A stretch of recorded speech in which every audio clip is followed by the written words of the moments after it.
Good evening. Pardon me. Good evening, everybody. Let's call to order the first meeting of the 2025 City of Lakewood budget season to order in the Finance Committee. And thank you to all members of council for being present, members of the administration, Mayor George, the Finance Department, the Law Director, of course, and key members of the Planning and Development Department are here as well. Let me get the agenda up here. Okay. I don't think we have minutes to dispose of. Okay. So I'd first like to open by moving that we approve of the minutes from the October 28 meeting of the Finance Committee. So moved. Second. Motion's been made and seconded. Any discussion? Hearing none, all in favor say aye. Aye. Aye. The ayes have it. Thank you. Okay, tonight we have on the agenda, first for members of the public and for everybody in the room, we've proposed a multi-evening calendar for the full series of budget hearings. And we can adjust those if needed, but most likely we'll stick to that agenda because it involves a certain amount of advanced planning and timing and getting the directors who are involved in the various presentations to be there tonight. So tonight on our agenda is the overview of the budget document, the finance policies, attainment of a balanced budget, and status of fund balances. In other words, the macro figures for the budget. Overall, is it a balanced budget? What are the amounts? What are the major policies that we have to keep in view and make decisions about to make sure that those are true statements? And then year by year, various fund balances might grow or be reduced depending on the cost that the city faces. So it's a good opportunity to understand what the proposed budget says about those figures and any policies that relate to that.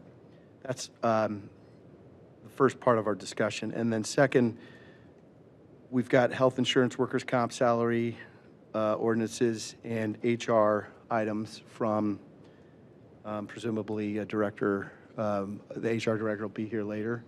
And then finally, the Citizens Advisory Committee recommendations to council. We see Dan Wyman here with Director Byington. So agreeable, everybody? Any opening comments from committee members or council members? Okay. Mayor George, welcome. And would you like to kick us off with any introductory statements? Yeah, well, good evening. We are happy to be presenting a structurally balanced budget for 2025. Want to thank the Finance Department for their hard work in getting this budget document done. Also, thank you to all the city departments who worked very hard to present their individual department budgets as well. This is quite a comprehensive budget, a lot of projects in here. Infrastructure continues to be very prominent in our budget, from the Interceptor Tunnel to water main replacements, street improvements, lead service line replacements. So the bulk of our capital dollars continue to be in water sewer projects, but also projects that impact the entire community above ground, such as the animal shelter, continuing to invest in our parks, and also continuing improvements at the Winterhurst Ice Rink. So we're very excited to kick off the budget hearings here tonight. And with that, I can turn it over to Director Mahoney as her first City of Lakewood budget here. All right, thank you, Mayor. First, obviously, I'd like to thank Keith Schuster and Jessica Eddy. They do all the hard work. I'm just here to talk. So, and while the directors will each go into their own detail over the next few weeks, my goal tonight is just to give you an overview, and so we'll just start from there. So I did not prepare slides. I figured you have this 200-page wonderful document. So I was just wanting to reference some of the pages in the document itself. starting on page 7. So before we can spend any money, we need some revenues. And our main source of general fund revenue is 55% is income tax, and property tax is 22%. So that in total is more than more than 3/4 of the revenue for general fund. Our total budget is about $211 million. Of that, $61 million is in the general fund. And I just wanted to take a little note about the property tax. Everyone is pretty well aware that this is a sexennial appraisal year for property tax. We are budgeting an increase, obviously, due to that reappraisal. We won't know for sure the total percentage until the end of the year when all the actual numbers come back from the county. But it is important to note that of the property tax, that the city only receives 21% of property tax receipts.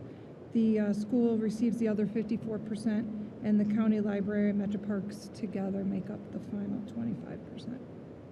So on to page 8.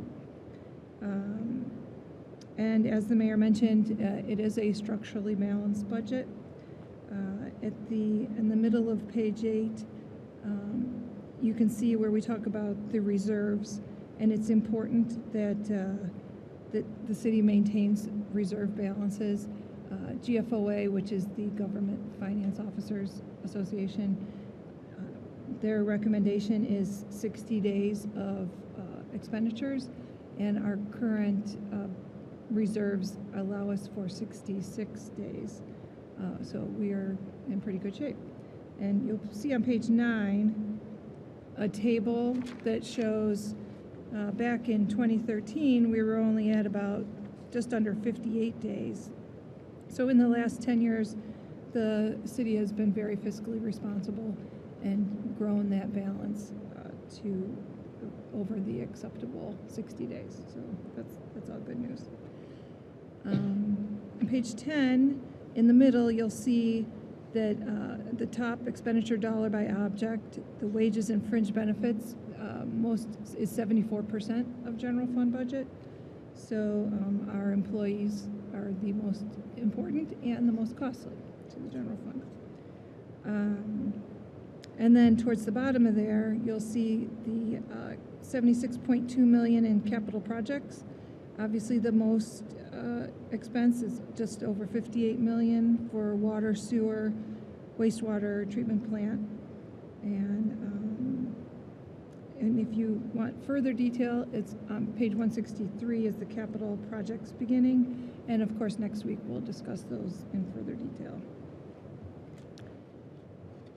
Page 11 is the next page I wanted to reference, which talks more about the borrowings. Oops, page 11 here.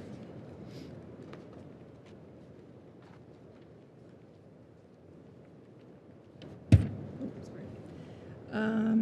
And you can see at the top of page 11, $25,775,000 is our bond anticipation notes projected for this spring, or spring of 25. It's important to note that the city took out just over $35 million in long-term notes or bonds in the spring, and we were reaffirmed with a AA2 Moody's rating, which is a very great rating for a city to have. And partly responsible for that is because we keep those reserve balances, and the ability to pay with a levy, property tax levy, 3.47 mils goes directly to pay for debt service. So all that helps with paying the debt and gives us that great bond rating, which equates to good interest rates. On page 23, just wanted to give us a short overview on the different funds in a city government. And we often talk about general fund, and that's where most of the expenses that council can, have any say over, or, a lot of the other funds are restricted for particular purposes. For example, special revenue funds, which would include any court funds or gas tax, motor vehicle tax, those are funds received for specified purposes in the city. And then there's, of course, the debt service fund. That is that property tax levy that pays for debt service particularly. And then the enterprise funds, which are supposed to act as a business. Those would be our water, sewer, parking meter, and Winterhurst. The idea is the revenues from those funds are supposed to pay for the expenditures of those funds. And for the most part, they do. Then page 33 shows a listing of all the funds in the city. The important thing to note here is the far right column where all the fund balances are positive. So that means, and for the most part, the projected revenue exceeds the projected expenditures in 2025 for most funds. Just in a couple instances, also the fund balance helps to make sure that fund balance still stays positive. This we have to report to the county to make sure too that we are not exceeding our resources, and we are in good shape on this page. Then back to page 178 is some good late night reading if you're ever bored, and it talks about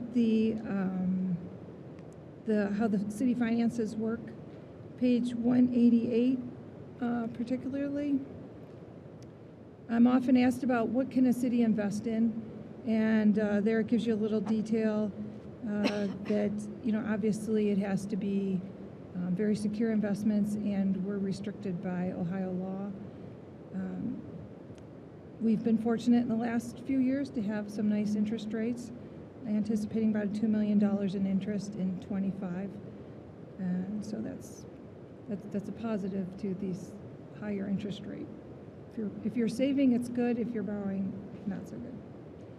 And then finally on page 191, council passed new purchasing regulations in the spring, and I just wanted to point out, when a city, what are the requirements when you need to have quotes or bids, publicly bid anything over $75,000, and that was a change by the state of Ohio that the city had then adopted, and when also a presentation at the Board of Control is necessary. So all in all, the city is in good financial shape. We're always worried about how to pay for infrastructure, and especially sewer, street maintenance, things like that. But yeah, we're pretty good shape. So I'm willing to take any questions if anyone has any. Thank you, Director Mahoney. I'm going to open it up to questions from council. I'll ask our first one. Can we go back to page 33, which is the schedule of fund balances, and an important page. And you said some of these funds are, state law requires us to annually have a structurally balanced budget. And so all of the funds are going to be, I think that's also true for each fund individually, correct? That's my first question. The second, when we've had to draw down upon, when the proposed budget here proposes to draw down upon a fund balance, could you by those and explain why for 2025 the administration is proposing on drawing down on some of those fund balances as opposed to some other approach, reducing cost or Well, the only really significant drawdown you'd see would be the Lakewood Hospital Fund in anticipation of the development downtown. So that's really the only significant drawdown. And yes, that's true. You cannot have a budget without the significant, either the beginning fund balance and the revenues coming in. They need to be, excuse me, they need to be higher than the expenditures. So that state law requires that for each individual fund as well as the budget in its entirety?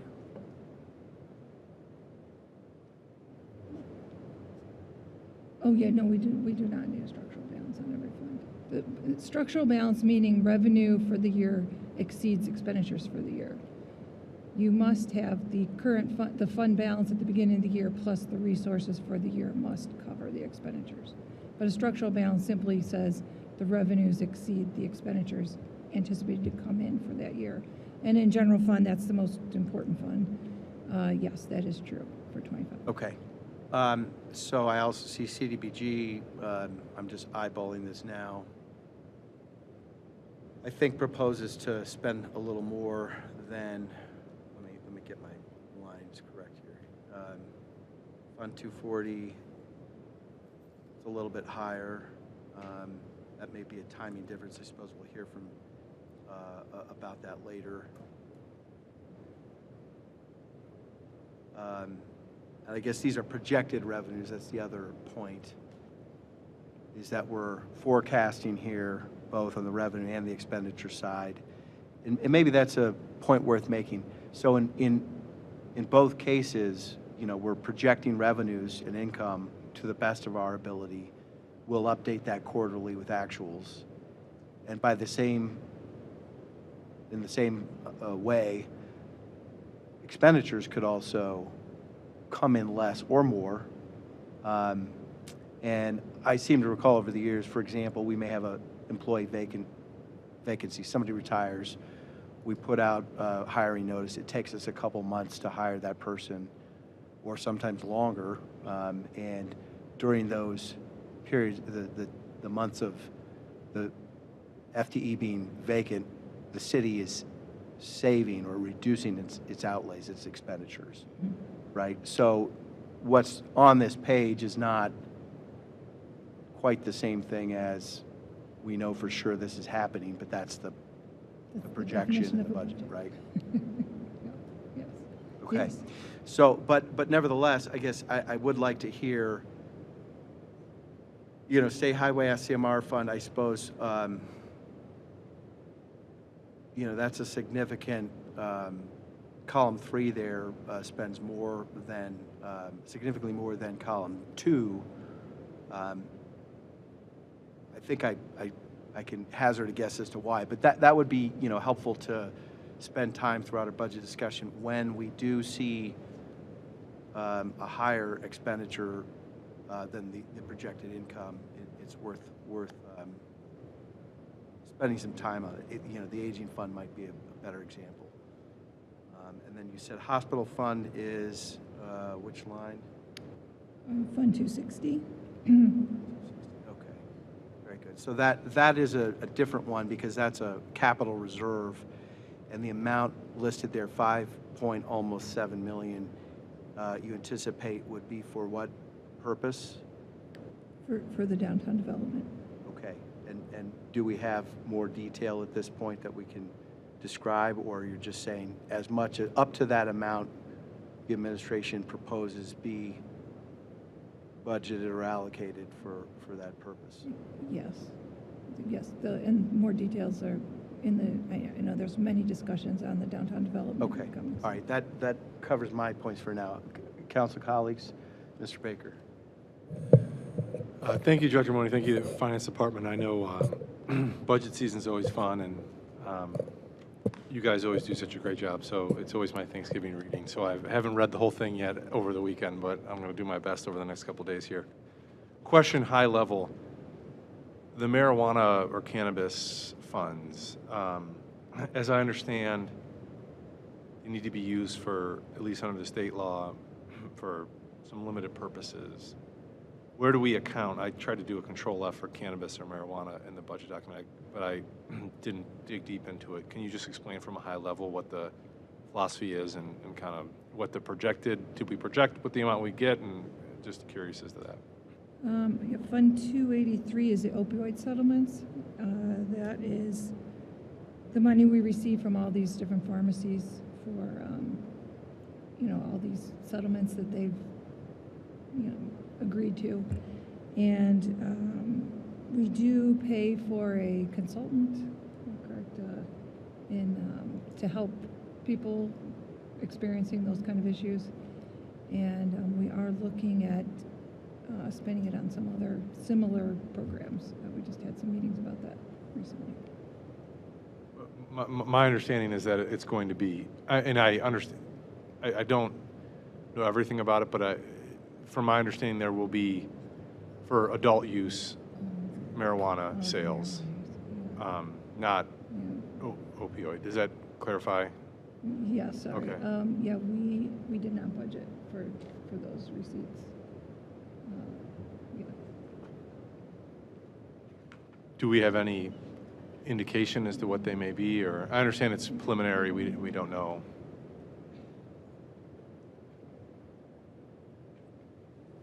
Thank you, Councilman. Through the chair. I understand the Finance Department has not received funds yet for the adult use cannabis sales. As I read the statute, we are to receive funds on a quarterly basis based on gross revenues. Now, those sales started, as you know, in late summer. So it's simply a timing issue. And we can't project what we're going to receive. It'll be a good guide once we receive it. There are no restrictions, as I understand, on use of those funds. It is the opioid settlement that has the restrictions, Councilman. Okay, and because this is helpful information. So because they're so uncertain, we haven't put them into the budget yet. And I'll have to go back and look offline, Director Vargo, but I thought there was something that had to be like public safety related, but I don't, we can talk offline about that. We can talk offline. I know that's absolutely the case for the opioid settlement funds that we have. Okay. Thank you. So following on, thank you, Mr. Baker. Following on the councilman's question, can we confirm that that's accurate, that this budget, as currently written, doesn't budget any, the budgeted amount of marijuana, adult marijuana tax receipts is zero at this moment? That's correct. Okay. So when we get more information on that in the future, we'll have a conversation again next year at some point about the amount. And what I think I'm hearing pretty clearly from my colleagues, though, is an interest in attaching a policy priority to that revenue stream. Councilwoman Marks has been talking about that consistently. I don't know, Councilwoman, would you like to just make your thoughts known? Thank you.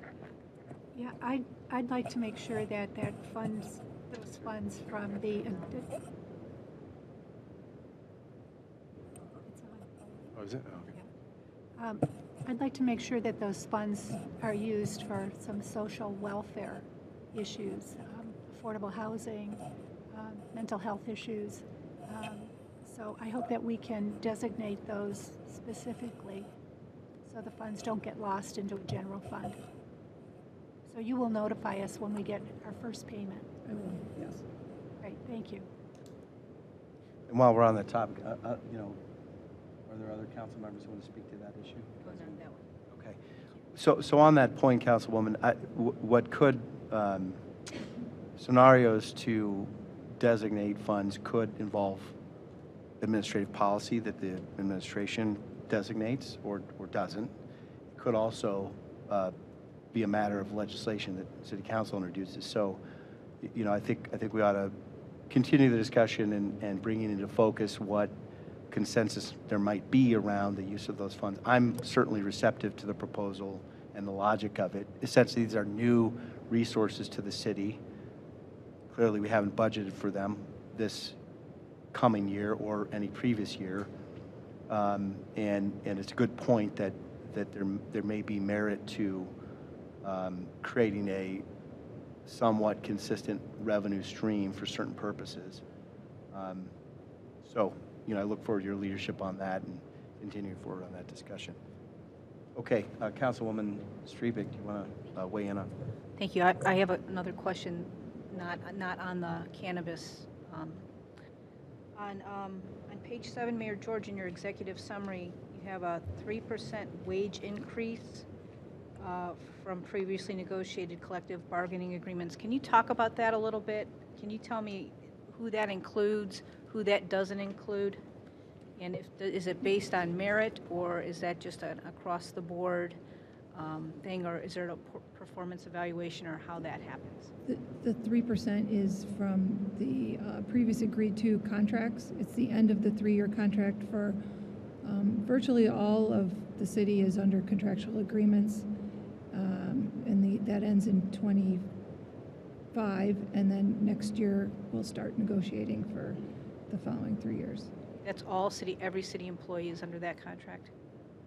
All union, the budget is based on 3% of all employees, yes.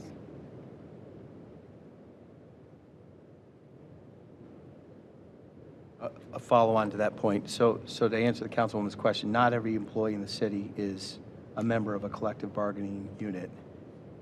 Many, or even a majority, are, but directors are not, for example. City council members are not. We're employees of and the finance director, Dillinger, is here too, and we're going to, HR director, we're going to pivot to some personnel questions in a bit, so maybe we can get a more in-depth conversation there. But it's a good point, so Director Mahoney, so the 3% is inclusive of everybody. It is. Okay, so which often will entail 2 separate actions for us to approve that, the bargaining unit employees and the non-bargaining unit employees.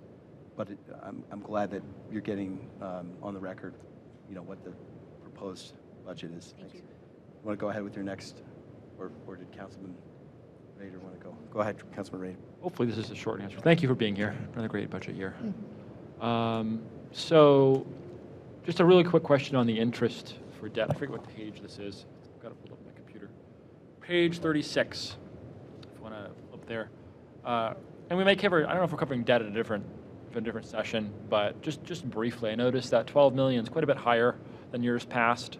I know that's only long-term debt. We have more long-term debt this year than we've had in years past. So can you kind of explain a little bit how we got to this point? And I think I kind of understand it, but it would be good to get a quick refresher on why there's so much outstanding long-term debt, why that payment's higher than maybe the last 6 or 7 years, and along those lines. Thank you. Sure. So we just rolled into a long-term bond in the. I'm trying to look for the current. I know the biggest part of the. Oh, this one. For 25. Oh, where's the new projects? Where's that page? I was looking for a different.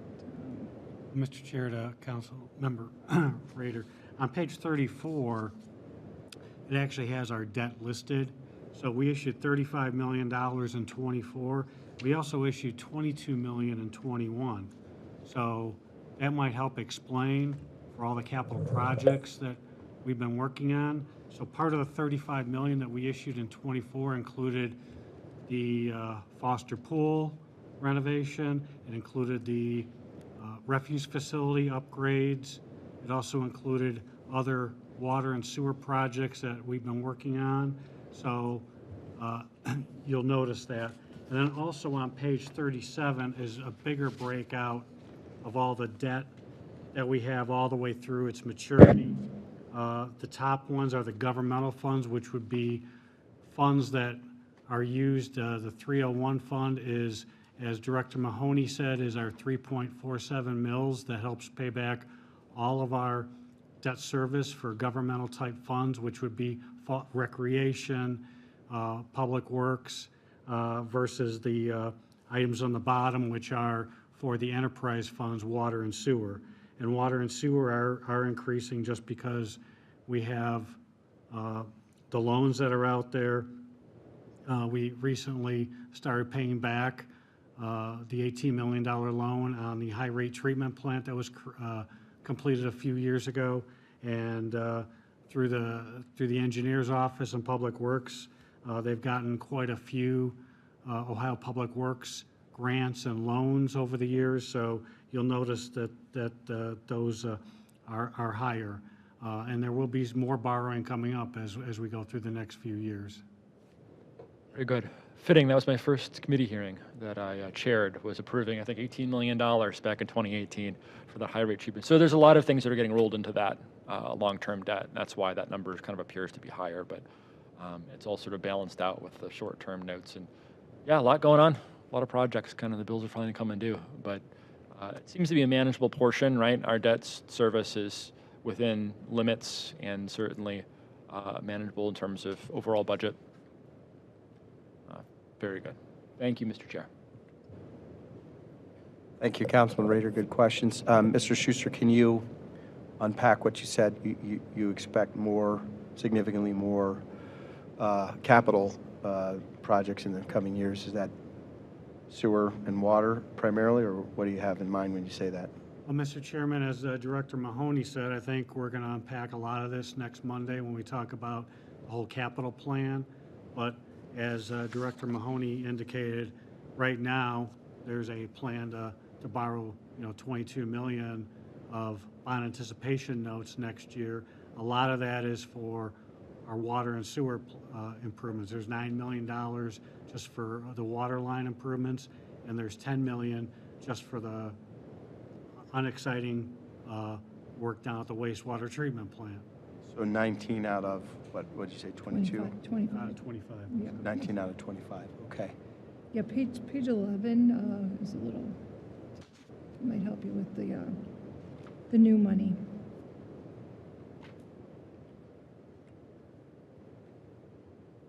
Most of it is water sewer.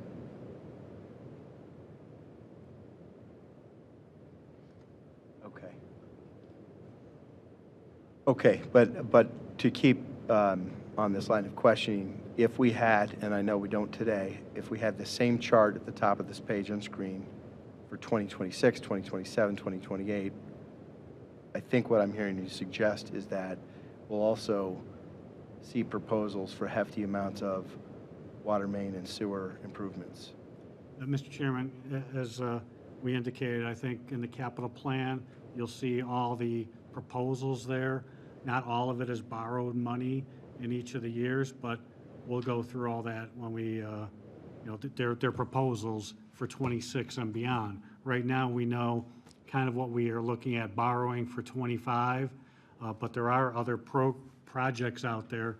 The biggest one that's out there is the Bunce Road project.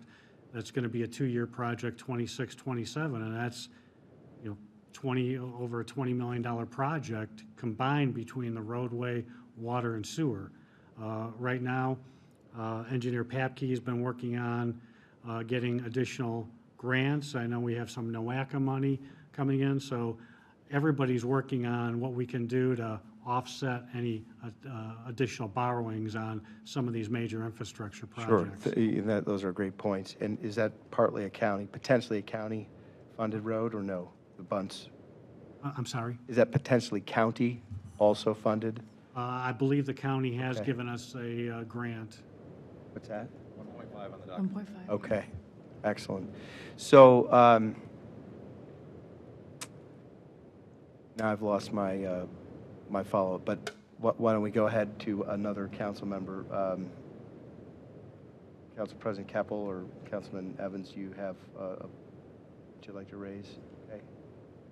Okay, very good.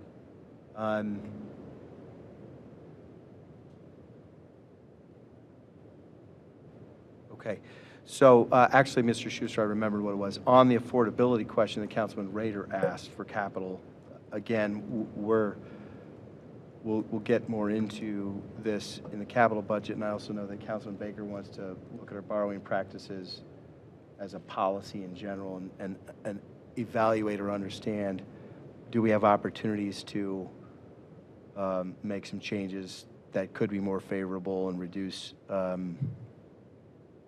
the amount of debt that is involved. So these are kind of big picture, multi-year questions. However, I think I did hear you say that, yes, you think it's affordable, the capital spend anticipated here. Can you unpack that statement a little? The reason for that is rather than me try to put words in your mouth, why don't I just ask you to answer that? I think the bigger question is that in 25, we've identified what we want to borrow on. we're within our debt limitations currently as they are. So, we work with bond counsel and our underwriter all the time on making sure that what we're looking at borrowing for, is all within those parameters. Okay. Understood. So in other words, the amount of borrowing to be potentially executed next spring and included in the budget and revenue estimates before us tonight, past that affordability test you just described. So it'd be the new 2025 anticipated debt, including all the debt up to that moment. As a financial strategy going forward for the next 5-10 years, we're not making statements about that tonight, but I appreciate your comment. One other question, all of the ARPA funds that we were privileged to receive, many of which were reprogrammed to water and sewer, or maybe it was just sewer, according to our conversations with Director Vargo. Are those all now expended and committed, or obligated at least, and so not in the 2025 numbers? They are, oh, I'm sorry. They are obligated as of the end of '24. The only thing left we probably have to pay on next year is some sewer projects. Okay, so those might be represented in some of the fund balances that we're drawing down upon on page 33. What's that? There's an ARPA fund line item, and it says, I think, 10.5 million, and then there's $500,000 in interest, and then they spend it, so it goes down to nearly zero. And Mr. Chairman, that ARPA, as Councilman Baker indicates, we've appropriated for all the money in 2025. So if you look at that, it has a zero cash balance as of the end of 25 in anticipation. There could still be some outliers out there, but we've anticipated we're going to spend it all next year. Okay, so that's Fund 286, is that right? Yes. So I don't know if we could go to page 33 on the screen. This probably is terrible television, not very exciting stuff, but at least we're being precise. So in the middle of the page there is what Councilman Baker and Mr. Schuster and Director Mahoney were just talking about, is the balance plus the additional $500,000 in revenue from interest equals the total in blue, 10.6 million, and then we're going to obligate that. We expect, if all goes, I guess we're required because it's by the end of. It's currently obligated. We had to, by the end of '24, obligate the funds. We have till the end of '26 to expend the Actually funds. expend them. Okay, very good. That answers that question. Go ahead, Mr. Baker. Yeah, thank you. And this is, we talked about it a little bit when we previewed the budget, but, it's the short-term borrowing for projects that we may be able to front load, I think, as we look at bond markets going into the future. Right. In light of 2 weeks ago, there's some indication that actually, like, general borrowing rates may continue to go down, but bond rates may go up because of some of the policies of the proposed policies of the new administration. So from our perspective, as we move into, I understand these likely, right, we're likely going to need to borrow to get these projects started. Thinking about the more smaller amounts like the park improvements and the sidewalk program, if there's any way in future years that we can think about, if interest rates stay where they are, kind of trying to pay those out of the general fund a little more than incurring that 2, 3, 4, 5, 6, 7%, whatever it might be. That's where I'd like to see us try to get there, and I think you share the same philosophy, but we need to do what we need to do. We need to implement the projects we need to implement, but it's just, and bond counsel may advise that we have the capacity to do things, because bond counsel gets their fees from us too when they put those bonds out. So and they do their jobs. They're good professionals, but they are interested in cities continuing to issue bond anticipation notes.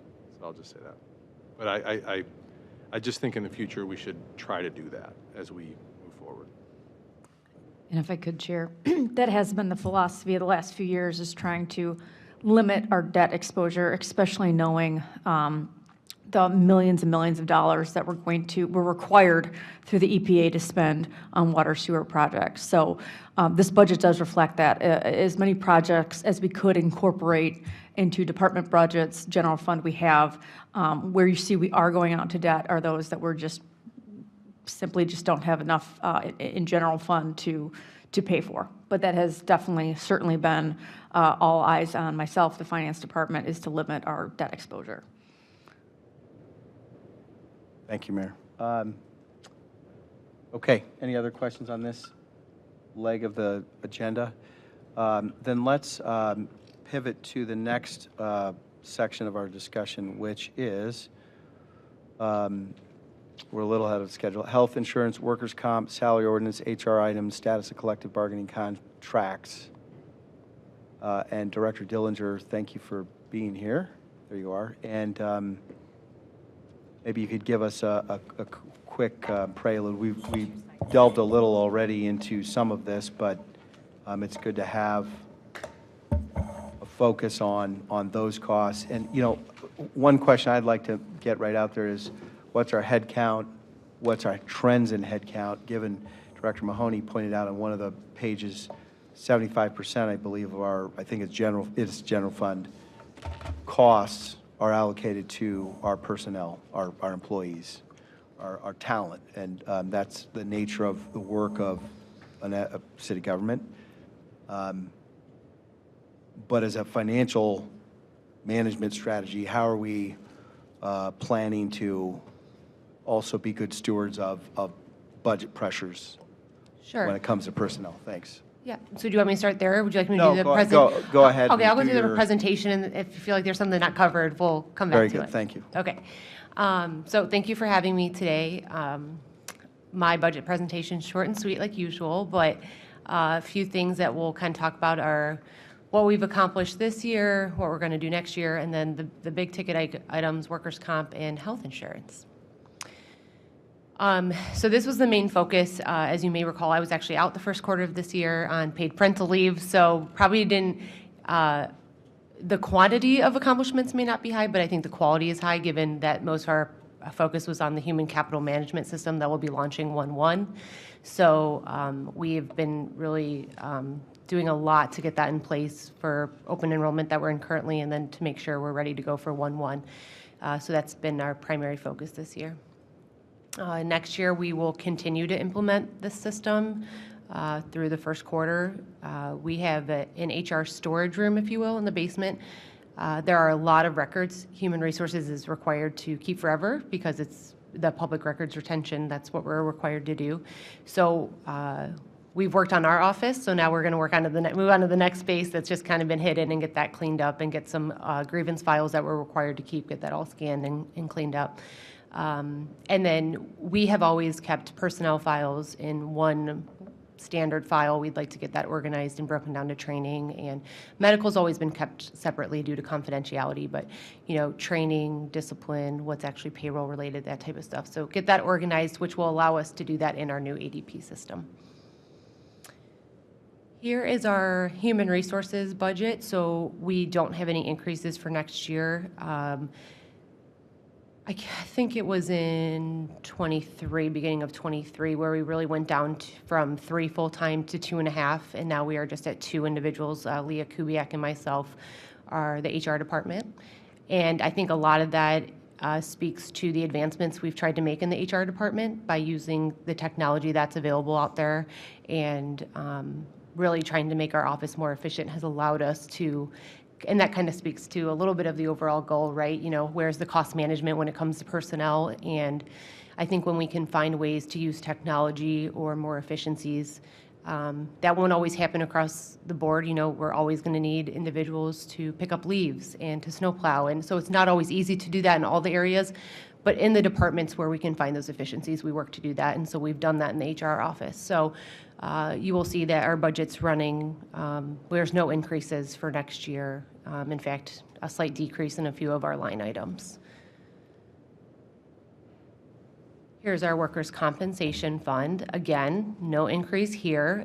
Our plan is running well. I think that through changes in the contracts that we've made have encouraged employees to come back to work, whether on light duty or taking the necessary steps to get better faster so that they can return to work has helped. And really focusing on the light duty, getting employees back to work, not letting them sit at home, really helps motivate them to want to get back to the job. Because if you're a police officer, you didn't come to be a police officer to sit at a desk. But unfortunately, usually that's the work that's required when you're on light duty. So a lot of our individuals that are used to being on their feet, out on the job sites, really they'll come back light duty, and then we try to help them get back out to work. So that's helped keep our claims down, our severity of claims down. You know, we'll always have one-offs, and I have some data here if we want to dive into it a little bit more, but really, when you have medical, there's two types of workers' comp. There's lost time, which those are individuals that are off 7 days or longer from work. Then we have the medical only, that's less than 7 days. Of our 19 claims we had this year, 13 were medical, so they were only gone 7 days, they came back to work. We have 3 that are in hearings, so those are still being kind of questioned. Was that really work-related, or was there outside circumstances that maybe impacted you before you came to work, that these will be dismissed claims? And then we did have a few that were dismissed claims as well. So whether that's the employee saying, you know, no, I don't think this was exactly work-related, or the industrial commission is ultimately questioning the claim. So I think we're doing a good job of getting people back to work quickly, whether that's light duty or full duty, and really working, our TPA works with their providers, their doctors, to make sure that there's the right care and that they need an MRI. Are they going to get that? Are they getting it quickly so that we can see what's needed, get the surgery if it's needed, and get them back to work? So like I said, most of them have been medical only, which is great. So they're off for a very short while, and they're coming back to work full time. So workers' comp is running well. Again for this year. Make sure I didn't have anything else there. Okay, health insurance is kind of our next big one. So I like to just give some data as to how the past years have gone. So this includes medical, prescription, and dental, which is all done through Medical Mutual. We continue to be self-insured for medical. As you'll see in 2023, we were a little over $9 million. I put that utilization number there to show that we're on par. We are not, when we work with our broker in the finance department and we sit down and we are analyzing claims and looking at everything, we're trying to plan for the next year, right? Because you can't plan, I mean, medical is very difficult. You could have a bad year, you could have a good year, but we try to look at our history. What are our high claimants? What are the situations? What do we know are ongoing? What do we know that are falling off, and plan for that?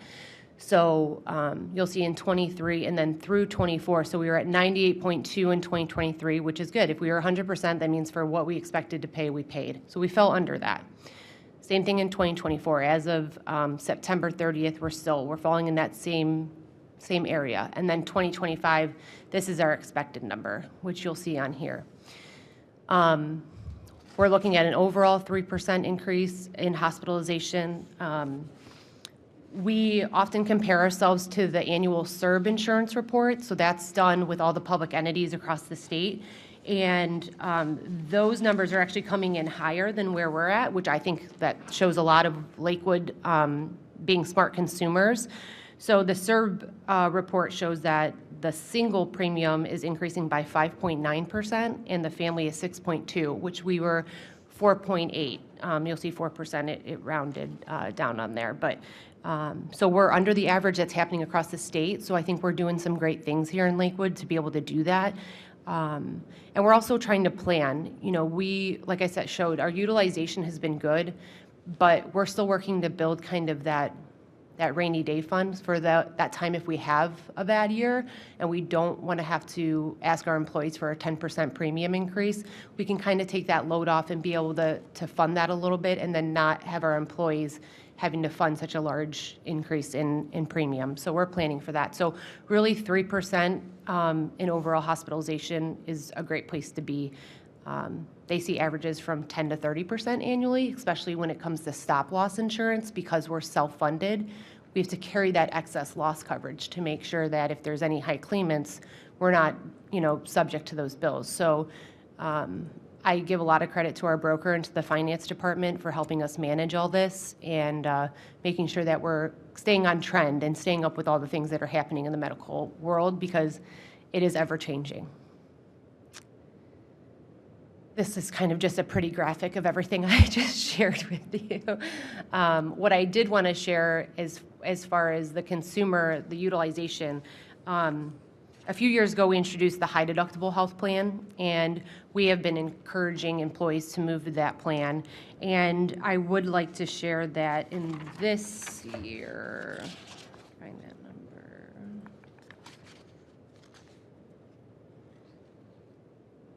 number. We have seen appropriate use of that plan. Of course, I don't have it on here. I don't think I have the exact number on here, but that was we break down, we have 3 plans technically. We have the 150 plan that's been grandfathered. We only have 2 employees left on that plan. No one can enroll in that. Once that plan, they're off that plan will go away. And then we have our PPO 9010 plan. That's kind of the most common plan where you have a smaller premium, larger premium, smaller deductible. And then we have our high deductible health plan. And that's the plan we've been trying to move employees to or encourage them to increase consumerism, utilization, or bring down utilization, I'm sorry. Just like we do for our cable, our car insurance, all of those things, we're shopping that, right? We want to get the best deals. We want our employees to do that with their health insurance as well. We want them to go, we want them to have the best care, which we're fortunate in Cleveland to have 3 great healthcare systems. But we also want them to be looking, well, if I have to spend my own money on it, where do I want to go for care so I'm not spending tons of money and I'm being appropriate. So we have seen that on the high deductible health plan, that is running at the lowest utilization. Now, that can mean we just have a lot of employees on there that employees, spouses, dependents that don't have a lot of healthcare needs. But we watch and we see that there's claims coming in through that plan. So we know they're using it, but they're being smart consumers because that utilization is a lot farther down than on the PPO plan. So we want to continue to encourage that behavior. We all have health insurance for a reason, but similar to how we now have a copay for an emergency room of $100. We used to not have that, so the emergency room visits were through the roof. We see those coming down as we're trying to put in rules in place that are going to discourage that type of behavior. Everyone needs an ER once in a while, but it shouldn't be your primary care physician. So those are the types of metrics that we're putting in place to manage those costs. And then finally, here's my summary for the salary ordinance that will be on first reading tonight. I think I heard when I walked in, yes, there will be a 3% cost of living adjustment for 2025. That is the same that's in the union contracts. We are entering the final year of our union contract, so we will go into negotiations next fall. Adding a position of project inspector, this would be an administrative position, but part-time in the Public Works Department. We currently contract that work out, but we know that we may not always be able to contract that work out, so we want to have a position in place that if we had to bring it internally, we'd be able to do that. We would be eliminating the Assistant Finance Director 1 and 2 and just merging it into 1. And with that, we would need to lower pay grade 37's minimum rate so that one of the current assistant finance directors can still fall in that pay grade. It's just to make it more cohesive. They really are the same position with very similar job descriptions, so it doesn't really make sense to have a 1 and a 2, just to have 1 moving forward. There's some language in there to clarify how licenses are paid. There are some licenses that are a small amount, and we've been paying those once annually versus like every paycheck. So we just wanted to put language in there to clarify that so we know we're paying some of them annually. And then it's adding a lead stipend of $600, which again is in some of our contracts. So it's not as high as it is in some of our contracts, but just something to benefit some of our non-union staff that also carry that certification. I think that's all I have as far as my actual presentation. Okay, and let's move a little quickly to stay on track. I've got some questions, but let me go to other council members. So Councilman Baker first, and Councilman Rader, I think, raised his hand. Yeah, thank you, Chair, and thank you, Director Dillinger. Two employees, you guys do a lot, so you were out for a lot of the year, so good work. What I am curious, and having been at different employers and my spouse being different employers, sometimes there's either a spousal surcharge or a buyout that you have the option to get where essentially you accept your spouse's insurance, and then the employer pays you $100 a month or something like that. Have we ever considered doing something like that? So we do a spousal surcharge. Okay. Currently, it is $25 a month if your spouse can get insurance through their employer, and you want to keep them on our plan, and we only apply that to the PPO plan. So if the employee and their family decide to go on the high deductible health plan, there is no surcharge. But we do have that now on the PPO plan. I'd have to look, I don't know how many currently we are charging. I'd have to run that number, but I could certainly follow up with you with that. It is something I am interested in increasing or as spousal elimination. We do have a healthcare committee here. We meet quarterly. There's representatives from each union, non-union finance department. So those are conversations we kind of have as a team. Now, it's not in the contracts, so it is something that we could change at any point. But I feel that the healthcare committee really has some buy-in and really has had some ownership of the program, and I think that also speaks to why our numbers run really well. So it's a larger conversation to have with the healthcare committee, but I certainly would like to see that be the future. I mean, I've had conversations with even friends, like I'll analyze healthcare for friends and, which is the better plan, and my friend even said, I can't cover, she works for a school system. I can't cover my spouse. They can get it through their employer. And so that spousal carve-out is becoming more common and is something I think that we should look into here. But no, we just have that spousal surcharge. And then the buyout too, because it's a stick and carrot, right? You have two, right? Yeah. Because there were times when my spouse had coverage at her work, and then I had coverage at my work, and then we decided who the kids went on. Right. So Yeah, there's some benefit too. It's not just absolutely. And then, combined question, wellness credits. Have we ever, I know there's like lots of data about like, if you go to a dental appointment and you have, physical with your physician, your average cost of care goes down because you're spotting issues earlier. Are we doing that? Are we considering that? Yes, so it's not in the form of a premium discount. We have a monetary incentive if you participate in the wellness program. So this year we moved to Vitality, which is a much more efficient portal for us to analyze that data. And actually, I have a couple of reports here to go over, to kind of talk about. But the hard part was, and I'll take a little blame to this, we started a new program, and then I wasn't here for a quarter of the year, so it was hard to get employees motivated or interested in signing up, or even dedicating the time to say, hey, this is what the program is about. So we actually just did that this fall. Our representative through Vitality came on site, was going around and helping people register and signed up. We also held a biometric clinic on site. I believe that was in mid-October, and we had 40 employees who did that. So if they didn't have time to get to their primary care physician to have that blood work, the finger prick with all the data, we did that on site. We did have 40 individuals participate.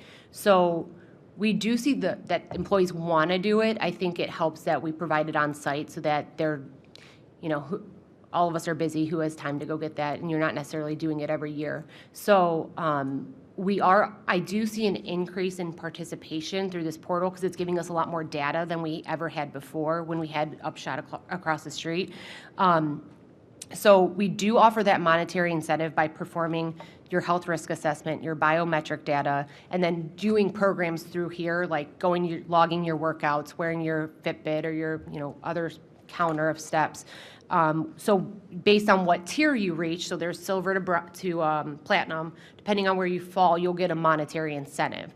I would like to see that moved into a premium because I think when it's really hitting your paycheck on a regular basis, it's recognized more. So again, I think that's like another goal of ours is to, like, we've started here with just some sort of incentive and then rolling that into the premium. And that's great because but I imagine it's a lot of work to oversee it, so that's good that with software may be able to help with that. Yes. And then lastly, we've talked a little bit about just explain the healthcare reserve. How much are we carrying? Because it does, and I know we have stop loss for high value claims, but it does concern me sometimes that we're like, oh, we think it's going to be $9 million in claims, and so we put $9 million in, and then the 11. Right. And then what do we do at the end of the year? Right. So is there a way to get a reserve fund, build a little bit more intentional about it, and have we thought about that? So we did do that, and I may defer to the finance department, but we did also allocate some ARPA funds to build that as well. So we do have some money put away to that. But like you said, our benefit consultant expects us, and MMO expects us to have about 7 high claimants, so that's anything over that 150,000. We actually have 3 this year, so we're running well there too. But you're right, it could take one bad year of 7 claimants or one catastrophic claim, or that could hurt us. So yes, we have set up, I don't know the exact dollar amount, but we have set some ARPA funds away to do that. And then we hope through these other strategies on an annual basis, we'll keep continuing to build that, or at least have something that's a standstill that, okay, we're depleting a little bit, but we're getting some more back in so that we can have that for the future. Yeah, because I think it makes sense to blend it over. You don't punish 1 year of employees. Right. You kind of blend it across. Yes. And I think some of that will also come through plan design, as we're making these minor increases, like, adding the copays for the urgent cares and the ERs and the spousal surcharges, and like slowly keep building that and adding these things in, I think will also have a higher impact of building that reserve. Thanks, Councilman Baker. Good dialogue. Let me just ask 2 clarifying questions before going to others. I think it would be helpful to understand, is that rainy day fund for the health insurance budget at 0 right now, or is it higher? Maybe, unless it's real fast, maybe we could do it in the future. And a follow-on to that is, if we have a budget of $9 million for round numbers and utilization in a given year is less than $9 million, maybe this is what Councilman Baker was asking, can that roll forward Yes. into a reserve? Yes. Okay. Yes. Keith, do you want to add any points? Mr. Chairman, the anticipated fund balance for the hospital fund is about 4.3 million at the end of this year, and it would be about the same at the end of 25. Okay, so the fund balance is essentially The reserve. the reserve or the rainy day fund. Are we all talking about the same thing? Yes. Okay, very good. Councilman Rader, did you want to jump in? Yeah, I'll try to keep this quick. Thank you for the great presentation. And I really appreciate you going into detail about the high deductible plans and how you're trying to move people over there. I do have one concern, and maybe you could help alleviate this by explaining it a little bit more. But generally, at least at our work, I know that there's a higher utilization of our high deductible plans by lower sort of tier employees that don't make as much, and they're doing that as a reason to save money. They're trying to save money by doing that. I think my fear is that people will forego necessary care in order to save money, because they're already trying to save money. It's not that they're trying to go to the market to find the best care. It's that they're just trying to save money at the end of the day. So those of us who are at the upper tier of our organizations pay more for. And Mayor, you're also an expert. You're both experts in the field. But maybe explain the theory behind trying to get people to. How does that affect their overall wellness or health or well-being? Because it does seem like we have a healthier workforce than we did a few years ago, which is good. So just trying to connect those 2 dots in my mind. Yes. So I will actually say probably there's 2 things that usually impact plans the most, and they see this a lot in public entities. One is actually the demographics, the age of our workforce, because as you get older, you have more things that you need to have taken care of. So that's usually a big reason that as a public entity, we could have higher risk or more claims, higher claims. That, and because we don't have because we cover dependents are typically your highest claimants on plans. So the ACA requires us to cover dependents till 26. That includes if they're married, can get coverage through their own employer, can get coverage through a spouse. If their parent wants to cover them, we have to. So that's another thing to keep in mind. When you look at, we have about 430 covered employees in insurance, but we have 1,000 covered lives, just over.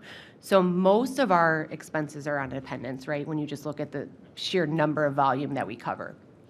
But with that said, we were motivating and encouraging employees to go to the high deductible plan by giving a significant contribution to the HSA plan that correlates with that.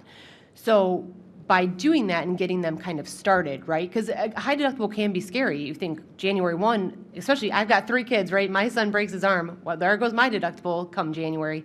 But we were able to help employees get started with those funds so that they didn't have that fear of moving over. And we continue to contribute to it. And in a way that we feel can help them. And that'll slowly start pulling back because you should also be putting some of your own money in, right? Yeah. So as they do that and build that fund up, hopefully that high deductible plan becomes less scary for them. Okay. And then they're able to move on to it and feel that they have the funds available if needed. That makes sense. No, it makes you feel better that we are contributing to the HSA in a way that makes this, and if you think about it too, city employees are generally paid pretty well compared to, there's nobody in poverty that works at the city. That's, one of the goals is to make sure people Right. make a living wage here. We made sure of that. And I think another thing that we have pushed and try to use is through Medical Mutual, they have a My Care Compare. So you can go on there, you can go right on there, you can enter the exact surgery you need to have. It'll show you, within 50, 100 miles radius of where you live, where you can go. And so they're looking at the doctors, they're looking at the facilities, and they're kind of making that decision on their own.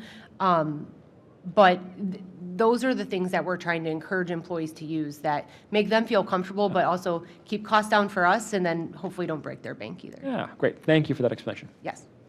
Okay, we're running short on time. We got to get to the CAC. Other council members, any points? Okay, maybe what we could do, because I have some follow-up we won't have time for, that we could add to, I'm going to get to Director Mahoney, our list of questions, which I've framed up. I just haven't had a chance to send them to you and talk it through on the phone, but maybe tomorrow we can do that.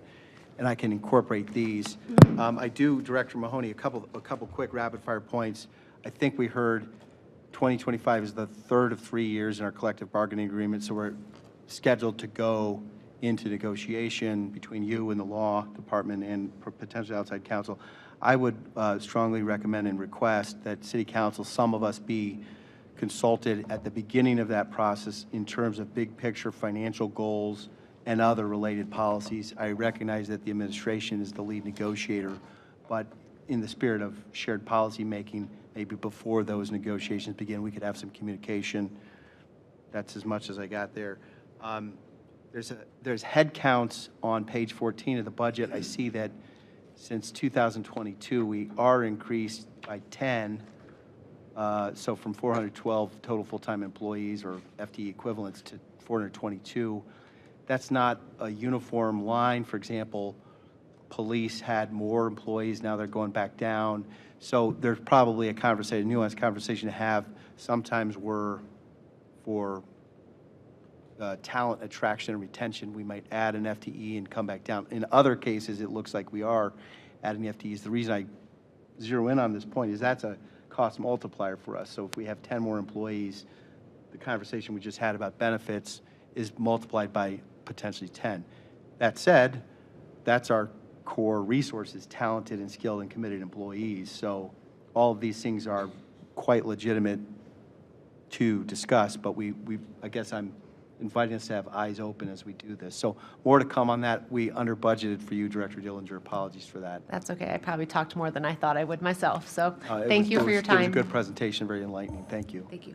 Okay, without objection, let's go to Director Byington and the team, Mr. Wyman, who's the walking encyclopedia of the Federal Register for the Community Development Block Grant. There's going to be a pop quiz to check whether he can tell us what certain lines say and don't say after all the changes. That's a joke. He's a deep resource because of the complexity of the federal community development block grant through the HUD funds, but we also see our citizen leaders here from the Citizen Advisory Commission. So welcome, everyone. Could you please introduce this portion of the budget? And I see we have a presentation on screen. Thank you. As you said, my name is Dan Wyman. I want to thank Chairman Bullock and members of the committee for this opportunity to discuss Lakewood's federal funding sources and the annual Citizens Advisory Committee process through which these resources are allocated. It's my pleasure to introduce the 2025 Citizens Advisory Committee co-chairs, Gail Davis, who was appointed by Mayor George, and Claire Foley, who was appointed by Councilman Rader. And I want to really thank them for their active participation in and leadership of the committee this year and for their service to our community.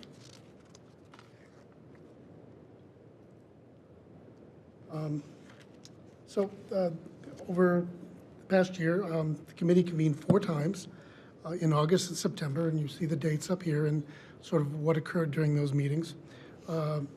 As statutorily mandated, the committee conducted 2 public hearings, each of which had a public comment period.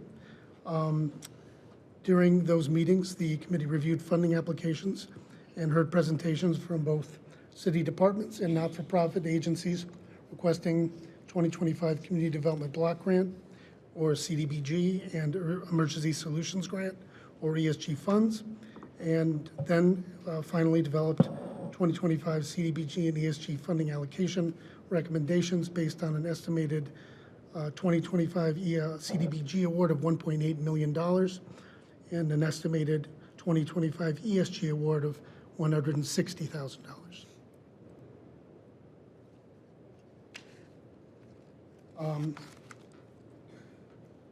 The CEC's 2025 CDBG and ESG allocation recommendations are attached as Exhibit A to the Department of Planning and Development's 2025 HUD Annual Action Plan Resolution, and they're displayed on this and the next slide.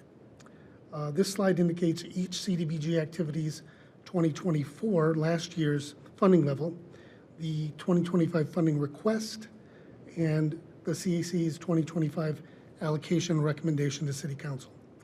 Importantly, the 7, they were yellow shaded originally, but now they're green shaded for some reason. Public services activities cannot, by federal statute, exceed 15% of the estimated $1.8 million 2025 CDBG award, or $270,000. So the sum total of the 2025 allocation recommendations for those 7 activities is 15% of 1.8 million, or 270,000. Finally, here are the committee's 2025 Emergency Solutions Grant allocation recommendations. These are funds that in the city of Lakewood primarily address homelessness prevention and are administered by the only organization in the city that is qualified to administer them, which is Lakewood Community Services Center. A small portion, $5,000 annually, goes to the Department of Planning and Development to administer the program itself, which is well below the 7.5% statutory cap for administrative funds in this program. And so you see here the last year's allocation, the 2025 funding request, and the 2025 allocation recommendation by the committee on the $160,000 anticipated 2025 ESG allocation. That concludes my remarks, but certainly any and all questions by committee members for myself or Claire and Gail regarding their experience during this year's process are very welcome. Well, thank you, Mr. Wyman. Ms. Foley, Ms. Davis, welcome. Hello. Thanks for your service. Would you like to share a bit about the deliberations that you helped to co-lead in the Citizens Advisory Committee? Hi, I'm Gail. I'll start, and I'll just give a brief overview. I know we have a new council person, so just for a very quick notes of how we operated. Can you double check, Ms. Davis, if your phone is on? It was not. Okay. Apologies. So we, as Dan mentioned, we met 4 times. The committee always had a quorum of at least 8 members for those 4 meetings. As Dan highlighted, we listened to those presentations, and then at the 4th meeting, we met, of course, and deliberated on our recommendations. And I'm going to actually hand over that part to Claire, because she's going to share a little bit about how we came to the recommended allocations that we did, because this is the 3rd year, 2nd term that I have been on the committee. Claire has served 2 terms as well, 2 one-year terms. So we had both seen this process multiple times, and we felt like this year there was really great conversation. So we're happy to answer questions, but Claire, I think you're going to give an overview of that. Yeah, hi. Thank you so much for having us. It's great to see you. And I will just briefly say before we get into any questions that we had deep and robust discussions about each and every proposal, and making the decisions to make the funding choices that we did ultimately recommended were not easy. But we feel strongly that we, prioritized impact and the directive of the Citizens Advisory Committee and the CDBG mandate. So I welcome any questions about specific funding lines, but rest assured that we had very, again, robust discussions. Wonderful, thank you. Could we move the slides back to the summary of recommendation page, which is there? And that includes, the ESG is, This is just the CDBG, Okay. which is frankly the, which is the majority of funds, but the ESG has that got an allocation attached to it or recommendation maybe? yes, and they're very straightforward because Okay, it's there's right only one there. organization qualified to administer these funds in the city. Which is the Lakewood Community Yes. Services Center, okay, for homeless prevention. They've been our grantee for some years. For well over Right. 15 years. And so for the members of the public, the federal government requires as part of the due diligence that they attach or require their recipients, meaning the city governments, to perform while making the decisions, some kind of public input process. And for years it's been for Lakewood, the Citizens Advisory Committee, Yes. which has developed into, I think, a wonderful tradition where we've had upwards of a dozen, let me just see here, a little more than a dozen 17 appointees. 17 members. 17 members. And we've had good success at a broad cross-section of the community weighing in. Advising on all the funds, although often the deliberation focuses on the 15% for human services, it's related things. Now, I would love to hear from Claire or Gail or Claire if you gave feedback. For example, the Public Works Department said, hey, you don't need that much money for roads. Instead, we should allocate it differently, because I think you're allowed to give that feedback. I see Dan Wyman grinning with delight at the point I'm making.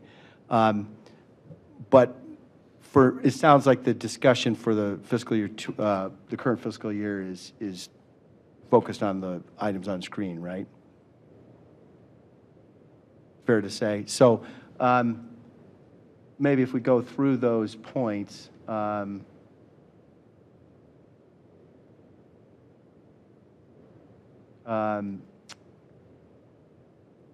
let me open it up to council members rather. I'm just reviewing it myself. Go ahead, Councilman Baker. Yeah, thank you, Mr. Chair, and thank you to Gail and Claire for serving, and Gail for taking my son home from junior calves today. Appreciate that. One of my neighbors is on CAC, and he said that there was a little bit of a robust conversation about Cove Park improvements, and then maybe some of the affordable housing programs. So those are the differences in the request versus the allocation.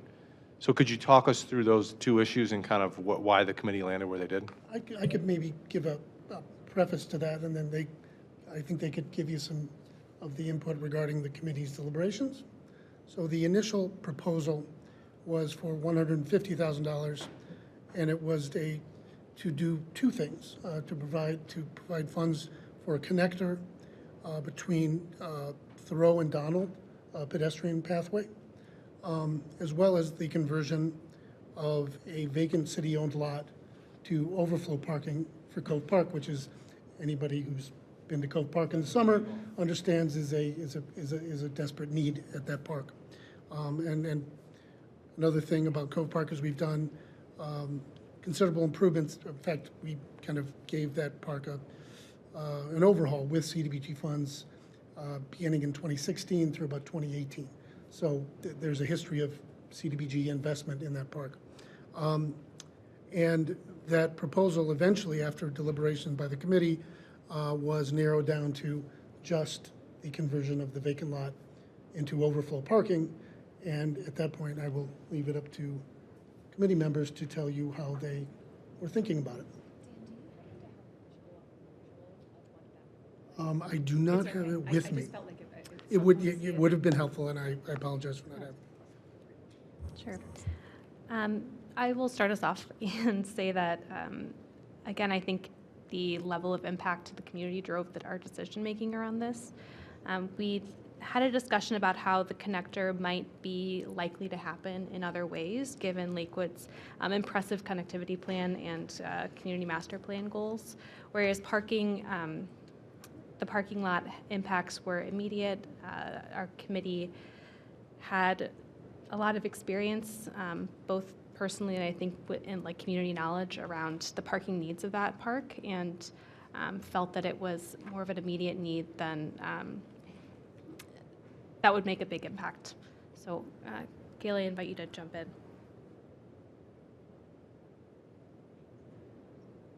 There we go.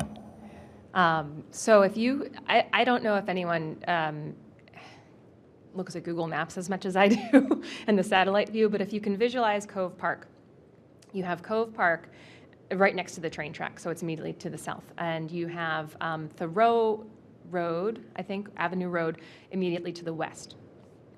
There is a small pathway from Thoreau, and that is the access from the west. And then on Cove, there is the small parking lot that can, it's got to be like 20 cars, maybe, roughly. And when we saw the visualization for the walkway and the parking lot together, which was the $150,000 requested, we saw that the pathway both connected to the next road to the west, which I don't remember what it was. Which one? Donald, correct.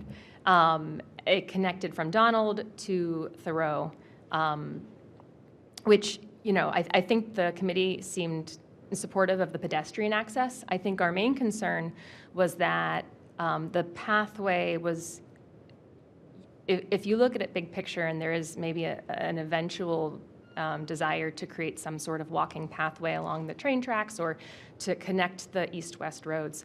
It didn't really accomplish that, and I think the committee had a general consensus that the pathway that was drawn up was maybe just for the cost and for it seemed like it would mainly benefit the people who would purchase the potential development that was there, the way it was rendered.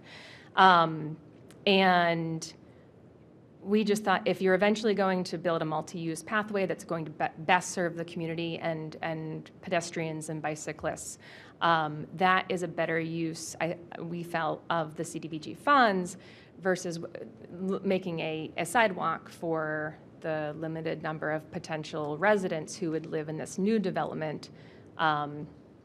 However, we felt like the overflow parking was supportive of the goal of getting people to using Cove Park.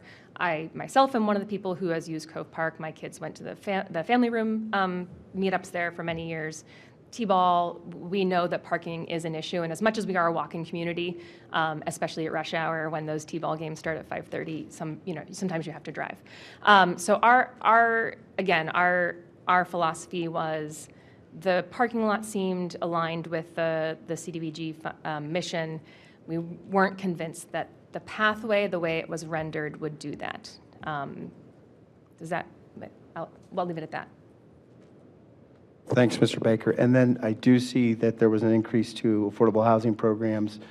So there was minus 70,000 in the proposed allocation from Cove Park, which we just talked about, but plus 70,000 to affordable housing. Can you quickly summarize in a phrase what those are? So the committee then...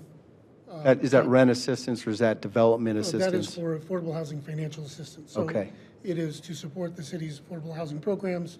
And there are many different tools. So there's weatherization. And it's primarily in the form of grant assistance to low and very low income homeowners and tenants. The affordable housing programs had been in decline just before and certainly during the pandemic. At the same time, so we had built up some funding in those programs. Therefore, we weren't allocating funds on an annual basis. At the same time, the portfolio of loans that we had outstanding, the income from those loans had been increasing, and then it reached a high point, and it now has become so there's decline. A fluctuation in some of these, and so those two, the increase in volume and the decrease in revenue, kind of have coincided, And we are now at a point where we have to allocate annual resources to affordable housing programs, which is a good thing. Yeah. Which means we're investing more I have annually. we're out of time, I have follow-up questions on that, but we'll do it with a email Q&A. How about other council members real fast? Sorry for the time crunch here. On the other hand, we're efficient with this. Okay, and thank you to the citizen chair leaders. Actually, the conversation you just had is the kind of deliberation I certainly welcome from our community leadership in your committee. Often in the past, the discussion focuses on the yellow programs on screen. You did both yellow and white, it sounds like, and so I think that's a sign of the deliberative process functioning well. So thank you for your recommendations. Okay, I want to give 2 minutes back to the council leadership. So we'll just say without objection, the Finance Committee is adjourned. Thank you very much for an auspicious beginning and a good discussion, everyone.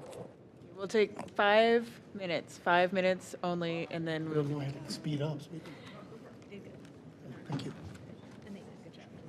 Thank you both so much. Oh, yeah, no, thank you so Yeah, much. great job. You guys do good.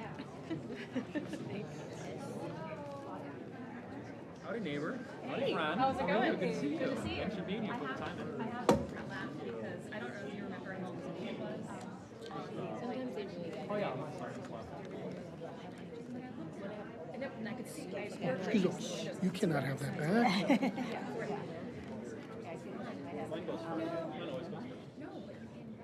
But I was like, oh no. Way to go, Claudia.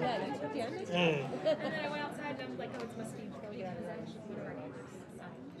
I'll just World up here too. stick around here. Yes. Or no, I mean, it's up to you. I think I don't think they'll have any other questions. Yep, I'm good. I'll get up. I mean, but I'll stick around for in case there's anything about Okay, just sit out contracting, there but for I. one. You want to stay for the whole thing? To the Oh, end? no, I'll just, I thought I can do That's whatever the you last want. thing there, so don't stay for that. The contract authority is at the end of, I think it's at the end. okay, I don't think they'll have anything to say about it. Yeah, Particularly if it's at the end. I didn't notice that it was, yeah, it's the last. yeah.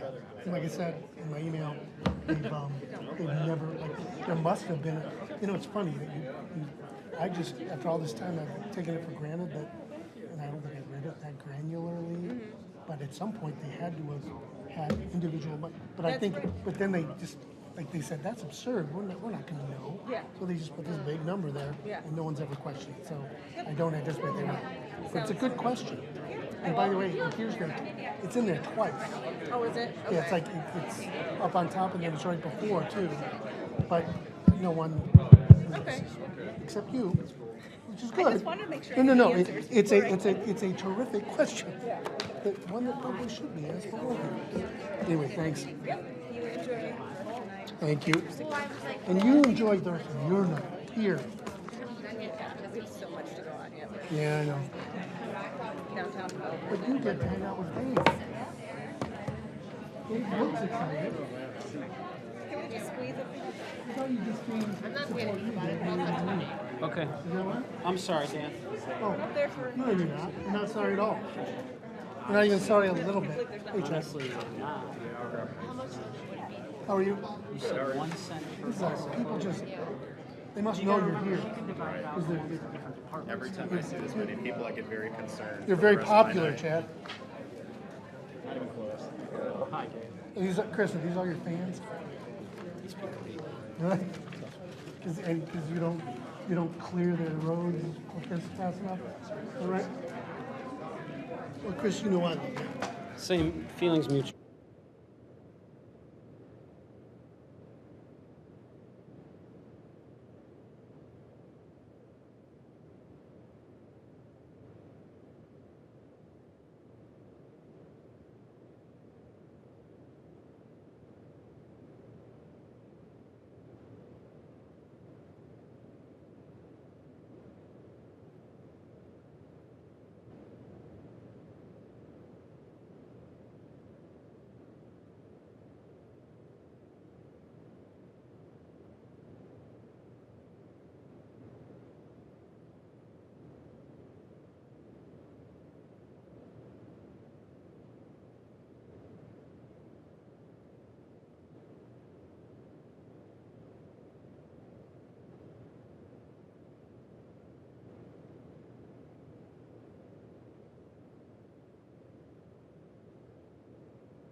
No, but we've got one. All right, we will call the November 18th meeting of City Council to order. If you're able, please rise for the Pledge of Allegiance.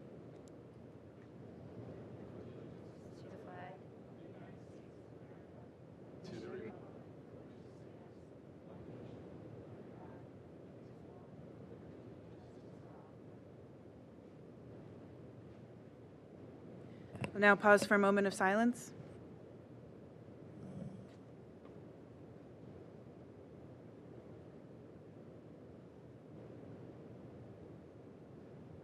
Madam Clerk, please call the roll. Baker, Here. Bullock, Here. Evans, Here. Keppel, Here. Marks, Rader, Yep. Strebig. Here. Reading and disposal of the minutes of the special joint meeting of council and the Board of Education held October 29, 2024. Move to approve without the necessity of a reading. Second. Motion's been made and seconded. Any discussion? Hearing none. All those in favor? Aye. And that motion passes. And reading and disposal of the minutes of the regular meeting of council held November 4th, 2024. Move to approve without the necessity of a reading. Second. Motion's been made and seconded. Any discussion?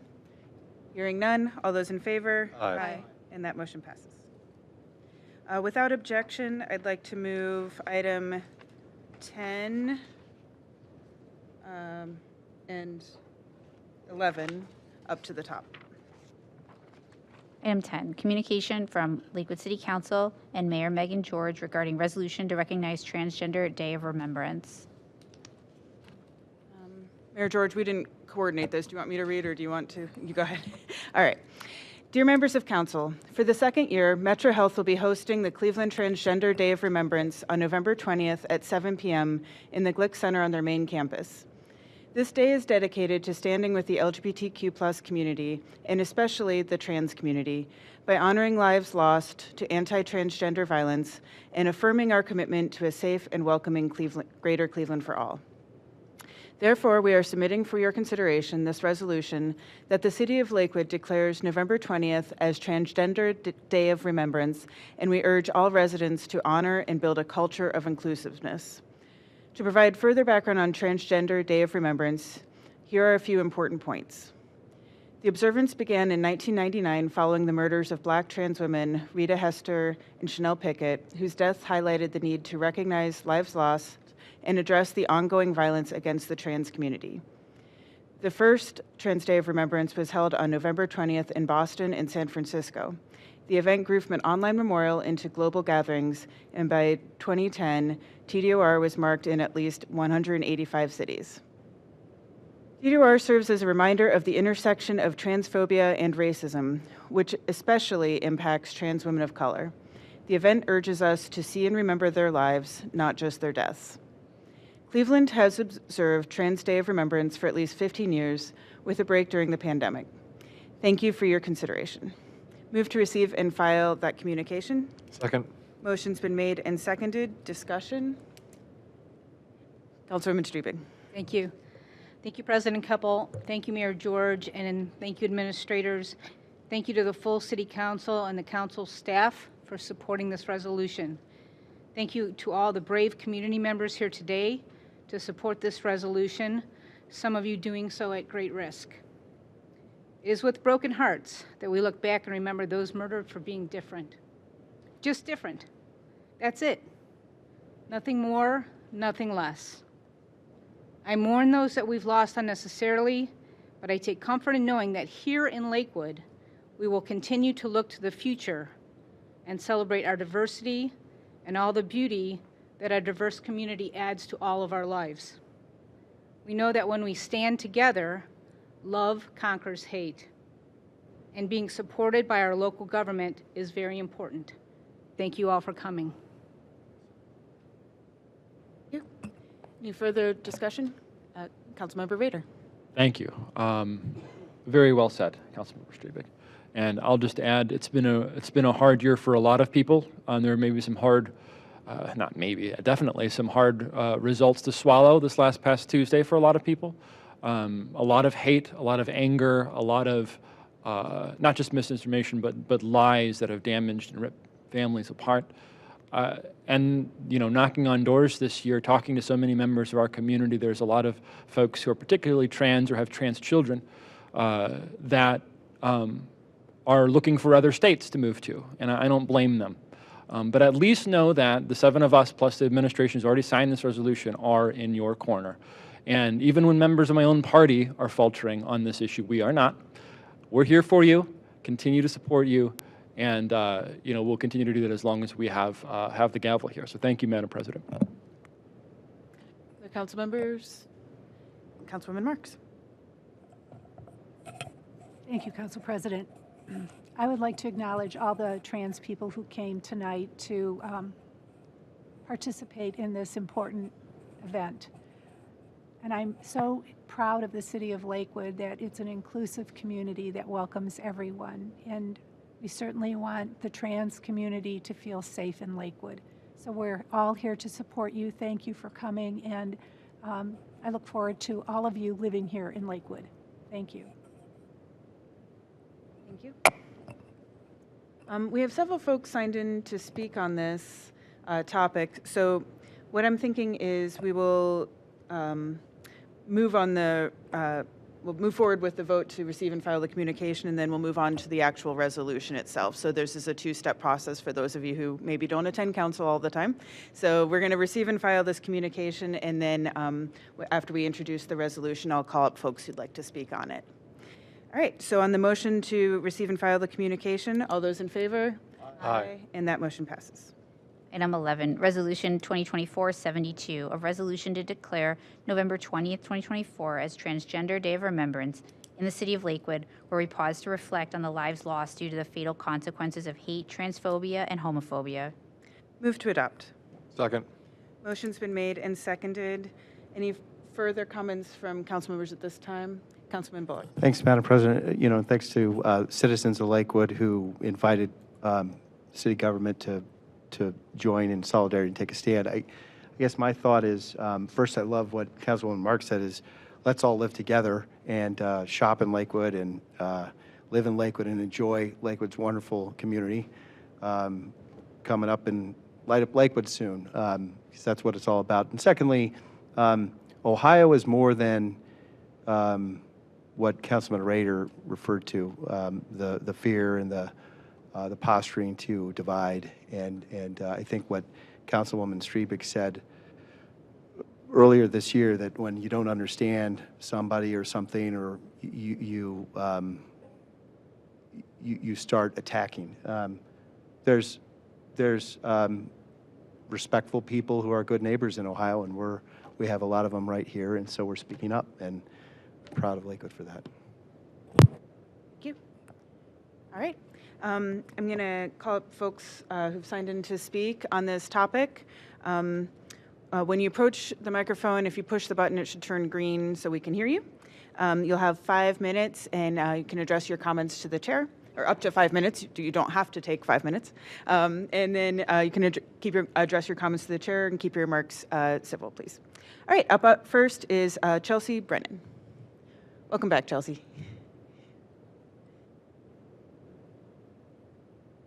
I don't know if I can hear on this. Can you hear me? Good evening, Mayor George and President Kempel. And thank you, Lakewood Council, for presenting this. Trying times ahead, especially for trans women. You had mentioned the people that had been murdered in 99 and 95. Rita Henson and Shandell Pickett. There was also Monique Thomas in 98. All 3 were killed in Massachusetts, which Massachusetts has been on the forefront of the LGBT community for years. My sister is a teacher, and I just learned that they're rolling back any LGBT acknowledgement in the classrooms. That just started this year. So as far as leaving Ohio, a lot of people want to leave the country.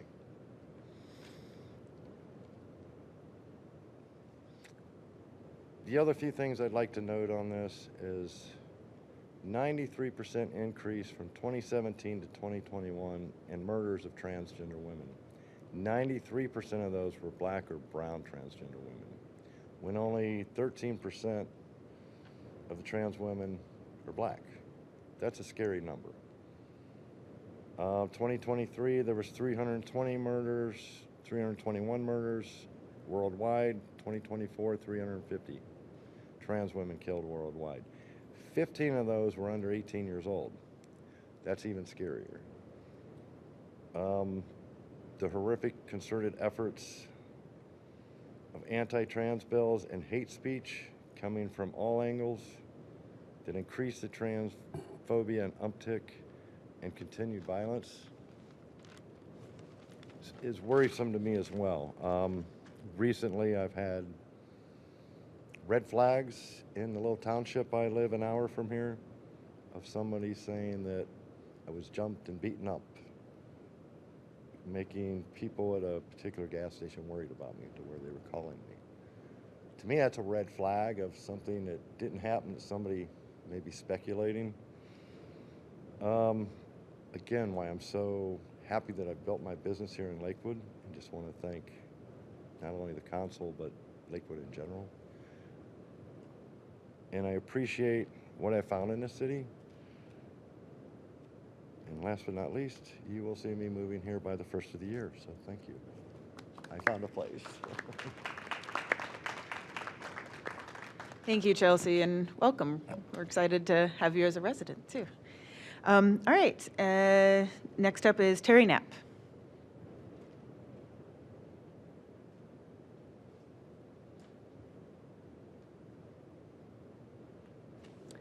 Good evening. As she said, my name is Terry Knapp, and I don't live in Lakewood, but I have been working in this wonderful city for the last 25 years. And I want to express my sincere gratitude to the mayor and to the members of City Council for their continued efforts to make this city a more inclusive and accepting place, including its current resolution regarding the Transgender Day of Remembrance. For me, this day is profoundly personal. I lost my trans son, Jack, in December of 2020. And every year, we witness a growing number of trans and gender nonconforming people whose lives are cut short by violence, hate, or systemic neglect. This is not just an issue for the transgender community, but this is an issue for all of us. It speaks to the need for a society that affirms dignity, equality, and most of all, the humanity of every single person. We can all make a difference, whether by speaking out against hate, educating ourselves and others, or supporting policies to protect the rights of any and all marginalized persons. Jack was a light in this world, a compassionate, creative, and intelligent human being. He lived his truth with courage, even when the world was unkind. He taught me about unconditional love, and his absence leaves a void that can never be filled. And as I remember my son and think of other marginalized individuals in our society, I ask all of you to move forward with purpose, be brave in your advocacy, be fierce in your commitment to justice, and be unyielding in hope for our future. Thank you.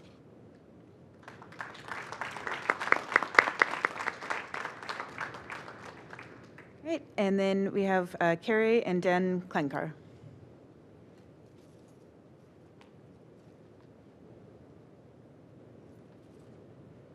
Good evening. My name's Carrie. This is my husband, Dan.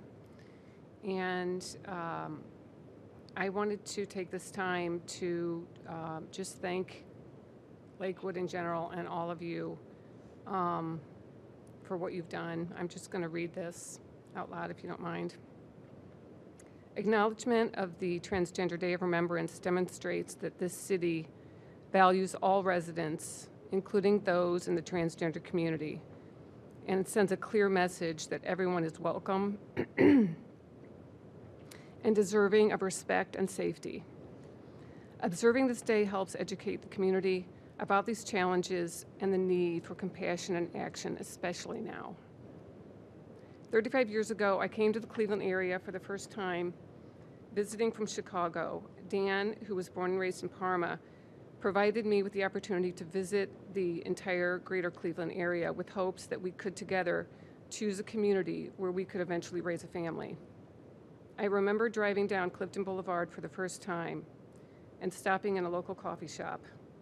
I immediately fell in love with the urban feel and the collective spirit that we all know and love about Lakewood.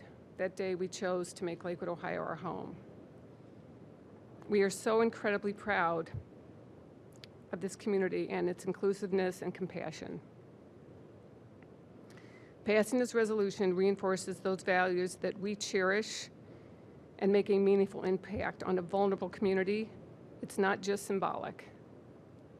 It's a step towards ensuring all members of this community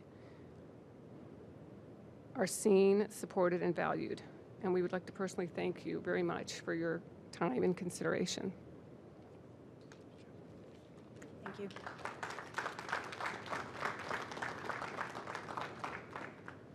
All right, I think that's everyone we have signed in to speak on this topic. Is there anyone else who wishes to speak on this topic? Ginger, did you want to speak?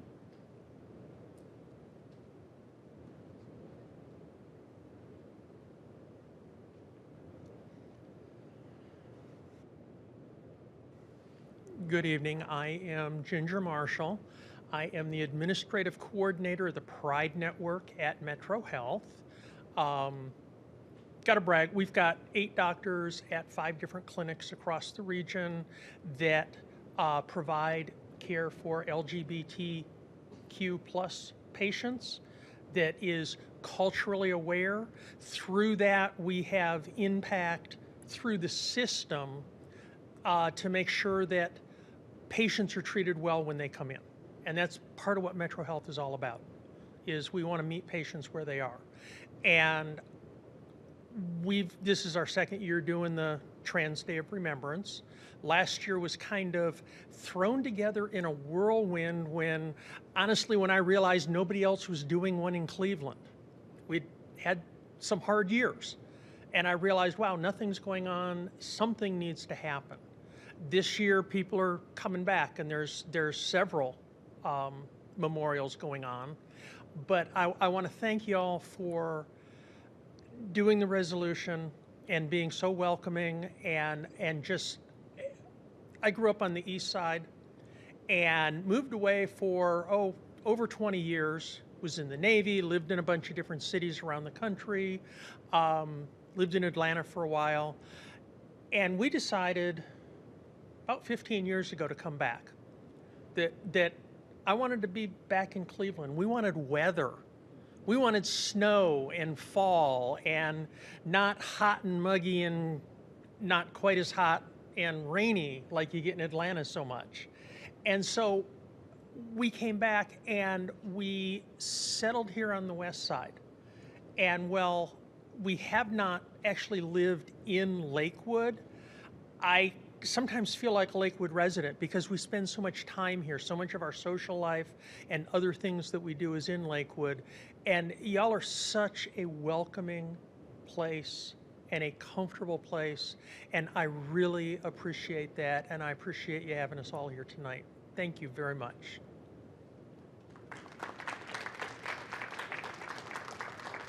Thank you. All right, any further comment? Does anyone else want to speak on this before we move on? I'll just add my 2 cents on this is that I just want to, thank you all for being here who came to represent. I know it takes courage, and I'm sorry that you have to keep being courageous on this issue. I also want to acknowledge the work between council and the administration, members of Mayor George's staff. There's been a lot of work around supporting our trans neighbors here. I know at Human Services, we've recently brought back the support group for youth at Cove Community Center. We have their police department that's been doing the Safe Space program and trying to make sure that we're really building not just the idea and the resolution of a safe community, but truly building up supports for members of the LGBT community in here in Lakewood, and really making sure that we want to acknowledge those who have passed and remember their lives, but also prevent loss in the future and make sure that people are not only staying alive, but living their true, authentic lives in a supportive community. So, thank you. All right, with that, unless anyone has further discussion, we have a motion and a second to adopt Resolution 2024-72. After we pass this, I'll invite anyone who'd like to join us up front. We'll do a photo here with a ceremonial resolution. All right, on the motion to adopt, all those in favor? Aye. And that motion passes. All right. We'll do a little picture up front.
Transitioning into your new.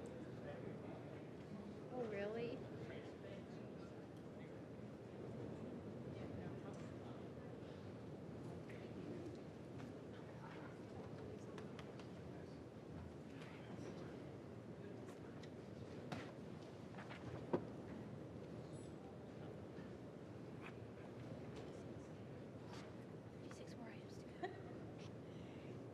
The one's going to be reading.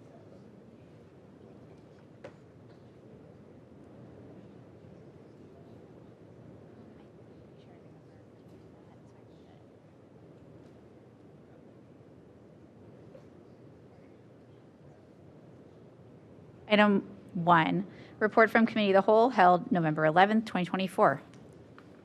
Dear colleagues, Committee of the Whole met November 11th, 2024 to discuss 2 items. The first item was a communication from Mayor George regarding the U.S. EPA's lead and copper rule.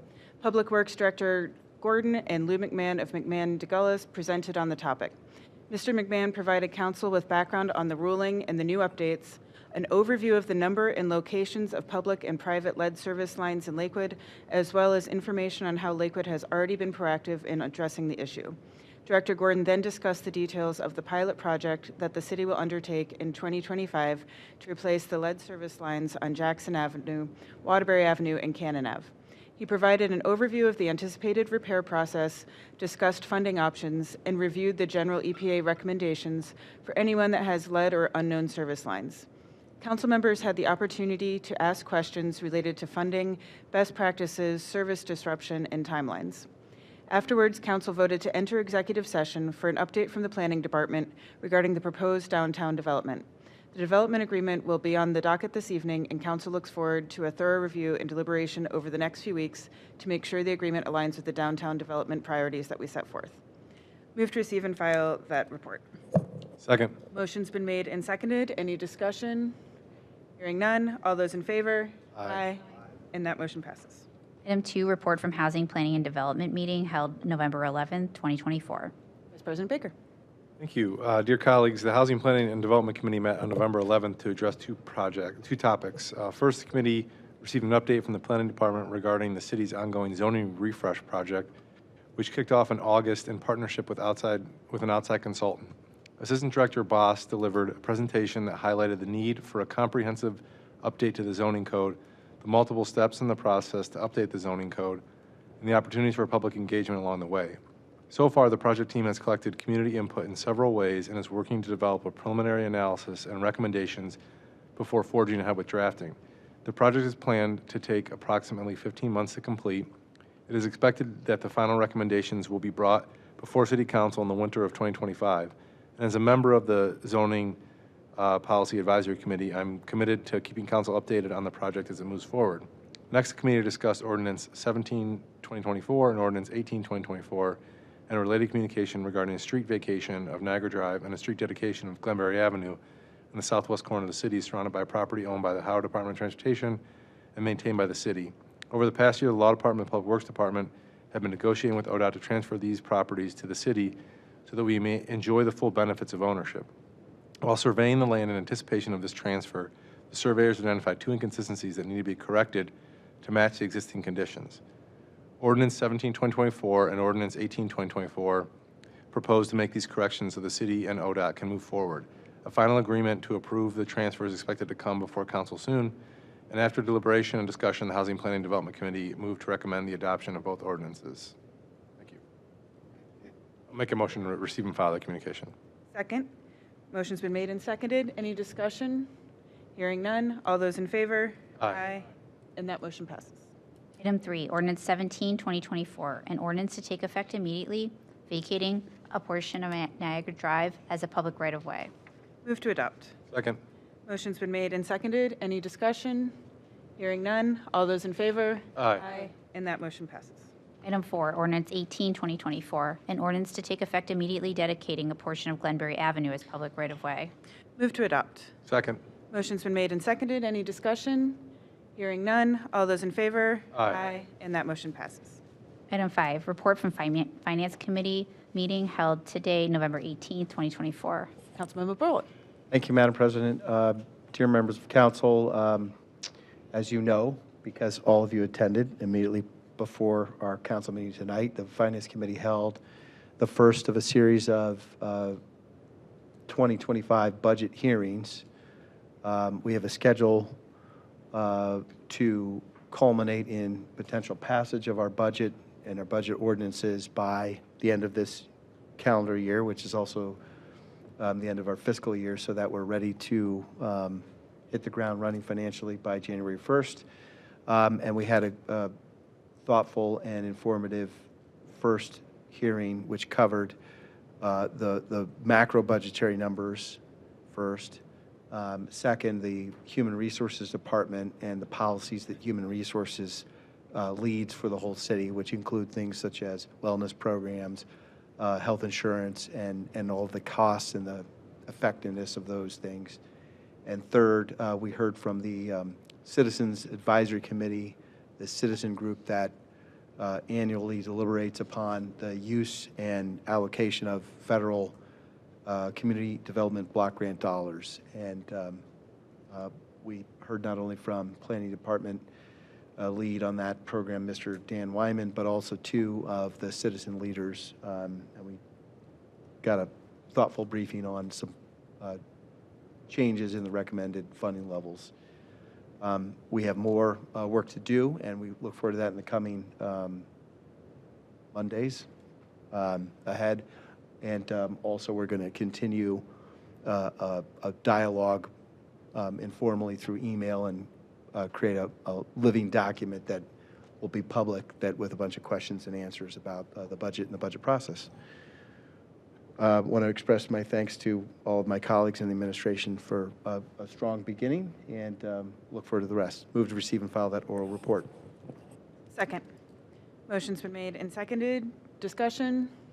Hearing none. All those in favor? Aye. And that motion passes. Item 6, Resolution 2024-69, a resolution to take effect immediately authorizing and directing the mayor to submit the fiscal year 2025 one-year action plan of the fiscal year 25 to fiscal year 29 5-year consolidated plan, which includes dollar allocations and activities to be funded with federal CDBG and ESG resources, any other entitlement funds received from the U.S. Department of Housing and Urban Development, all amendments thereto, and all understandings and assurances contained therein, and incorporates the city's application to HUD for fiscal year 25 CDBG and ESG funds.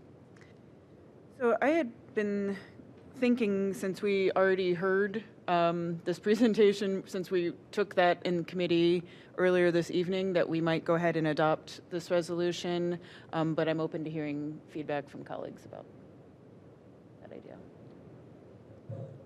Councilwoman Stupik. Yeah, I agree. I'm fine with that. I feel like we had a good discussion and an excellent explanation on what this is, and I'm ready to move forward with this. Thank you. Any other thoughts from colleagues? Councilmember Bullock. Madam Chair, it's in committee currently. So we didn't have a committee motion I to see. refer it out. Charge it. I mean, that could be done. Sure. On the other hand, it was on first reading. Now resolutions only require one reading, but we could also hold it with all the budget ordinances, which I think has been customary practice. I'm happy to defer to council leadership on this. President Baker. I don't see a need to take anything out of regular order unless it helps the planning department to, the extraordinary thing of expelling it from a committee seems, I don't know. Unless the planning department needs it, then I think we could. No, they're saying no. I was actually, as much as I respect the planning department, I was actually thinking about the clerks managing 38 items on the docket. Oh, in that case, I'm okay with Okay. Right. So anyone else have thoughts? All right, so I'll first move to discharge from finance. Second. Motion's been made and seconded. Discussion? Hearing none. All those in favor? Aye. And that motion passes. And move to adopt. Second. Motion's been made and seconded. Any discussion? Hearing none. All those in favor? Aye. And that passes. Item 7, Resolution 2024-68, a resolution to take effect immediately authorizing an agreement between the City of Lakewood for the Lake Clifton Connector Project and the County of Cuyahoga, Ohio. Move to adopt. Second. Motion's been made and seconded. Discussion? Hearing none. All those in favor? Aye. And that motion passes. Item 8, communication from President Keppel regarding upcoming vacancy on Lakewood City Council. Dear colleagues, congratulations to our friend and colleague, Tristan Rader, on his election to the office of State Representative. With Tristan having announced his resignation from the office of at-large member of council effective December 31st, 2024, the following resolution proposes to appoint a yet-to-be-named individual to serve out the remainder of Tristan's unexpired term, which ends December 31st, 2025. Following a press release on November 7th, the council office has been accepting applications for the at-large position and will continue to do so until the deadline of November 24th. An applicant must be a registered voter of the city and a resident of the city for at least 1 year to qualify for consideration. I also recommend that applicants review the attached job description and determine if they have the time, skills, knowledge, and experience. Oh, sorry. I was going to be Fold up my to the attachment that is on the next page, but not right now, to meet the expectations of this demanding and public-facing role. Interested and qualified individuals may submit a cover letter and resume in PDF format to the Clerk of Court of Council via email. Applications will be accepted until November 24th, 2024. I look forward to an open and deliberative process to select the most qualified individual to represent the people of Lakewood. Move to receive and file that communication. Second. Motion's been made and seconded. Any discussion? Hearing none. All those in favor? Aye. And that motion passes. Item 9, Resolution 2024-71, a resolution to take effect immediately appointing one person to the office of at-large member of council on Lakewood City Council beginning immediately and ending December 31st, 2025. Move to refer to Committee of the Whole. Second. Motion's been made and seconded. Any discussion? Hearing none. All those in favor? Aye. And that motion passes.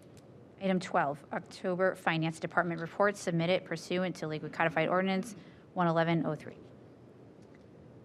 Move to receive and file. Second. Motion's been made and seconded. Any discussion? Hearing none. All those in favor? Aye. And that motion passes. Item 13, communication from Assistant Planning Director Boss regarding City of Lakewood Downtown Development Project final review. Assistant Director Boss. Good evening, Madam President, members of council. Those slides. Yeah, I can. Are they what's in here? I think I'll get them for you. Just going to go right to the slides rather than reading my communication. So that's tiny, but Oh, is there a way to? it's all right. No better. All right, if you go to the next slide there. So I appreciate the time, and we are. If you go to the chart there, yes. So it's been a long journey to get to where we are today for the downtown development project. And this is actually the 12th public meeting since July, so we're on pace for about 2 a month that we have been through with this project, including approval by the Planning Commission in September and ABR last month. The next slide there. There we go. All right, so all of the black diamonds up there are all the completed meetings that we've worked ourselves through, as well as the 2 stars there on the 5th and the 10th. And then the city council meeting row there. There we are in the blue glowing diamond there on the 18th November, being our 5th meeting that we've had covering this topic, and looking forward towards the next 3 readings there on the today, the 2nd, and the 16th, and if needed, the 30th, as well as the additional committee meetings that are associated with the 2nd and the 16th.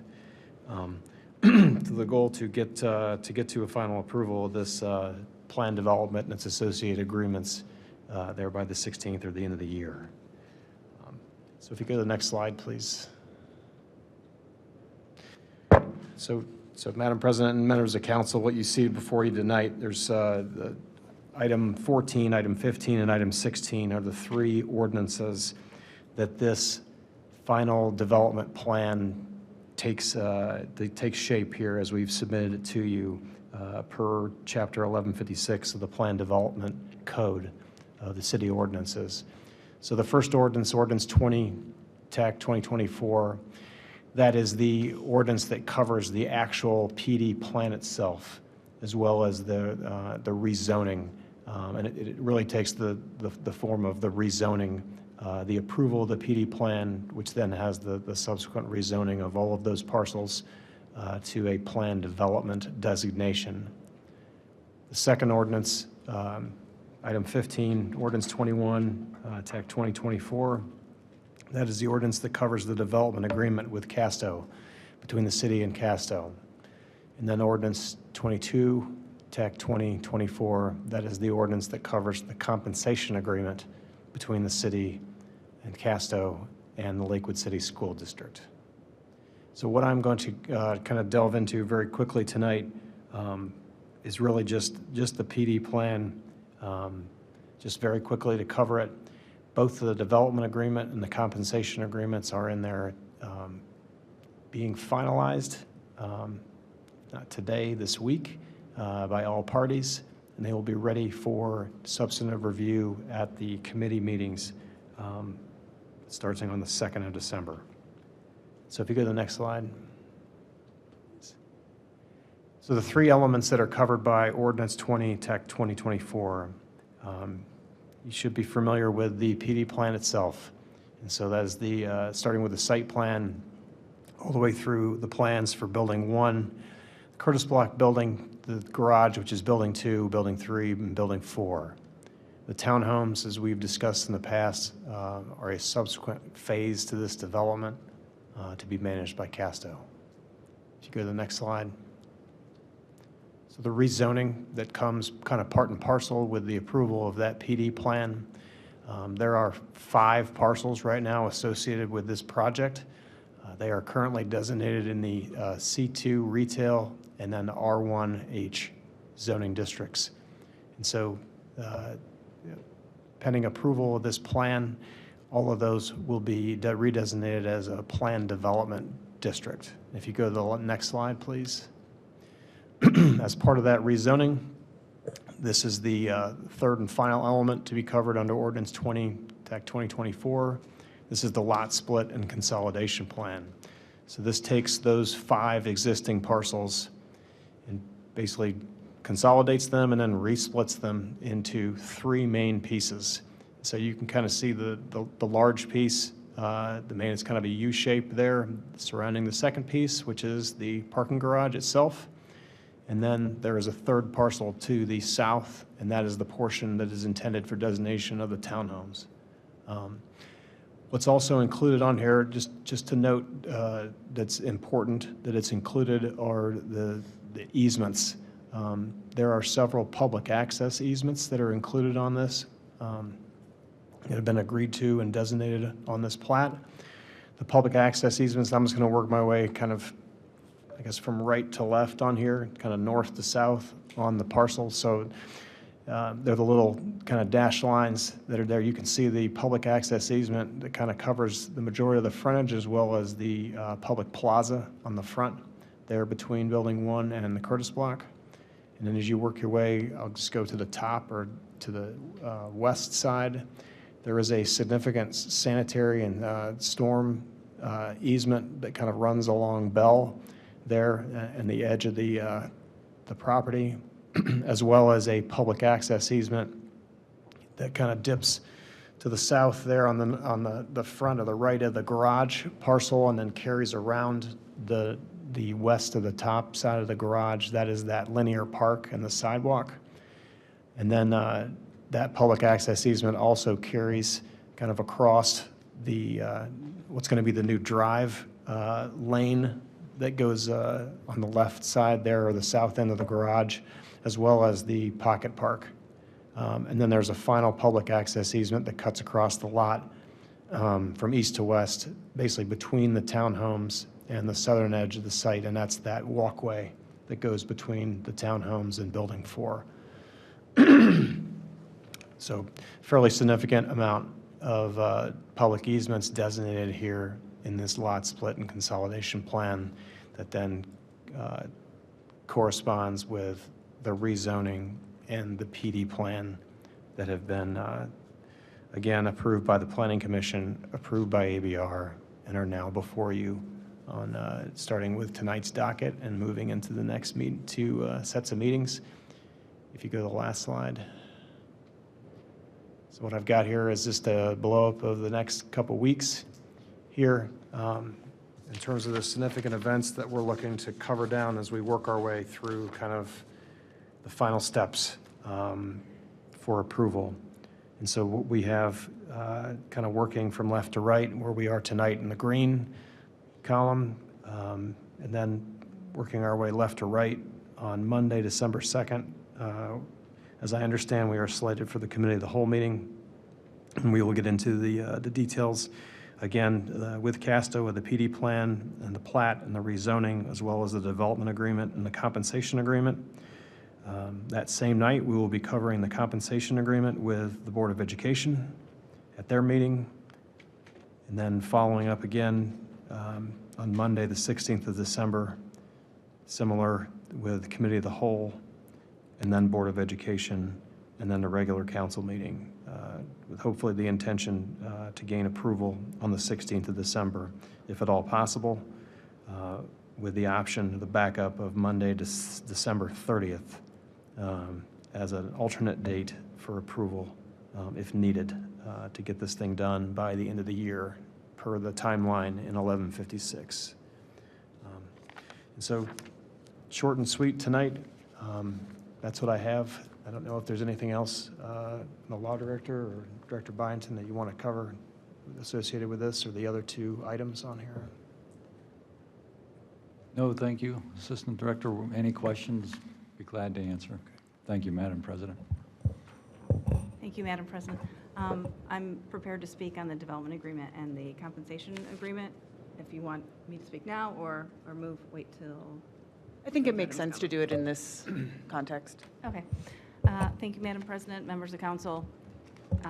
In regard to the development agreement, consideration is being requested for the development agreement with Casto regarding the downtown development at the former Lakewood Hospital site, including approximately 5.7 acres and located at 14501 and 14519 Detroit Avenue.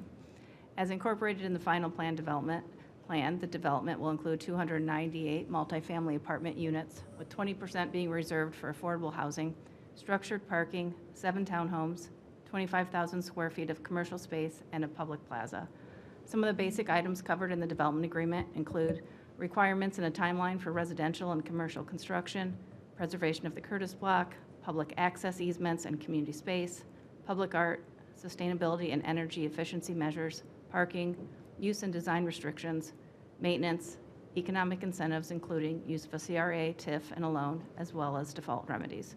Administration respectfully requests this legislation be referred to the committee deemed appropriate by City Council. And would you like me to move to the next one? Sure, yes, Okay. let's go ahead. And then regarding the school compensation agreement, this agreement outlines the compensation terms between the city, the school district, and the developer regarding the TIF structure.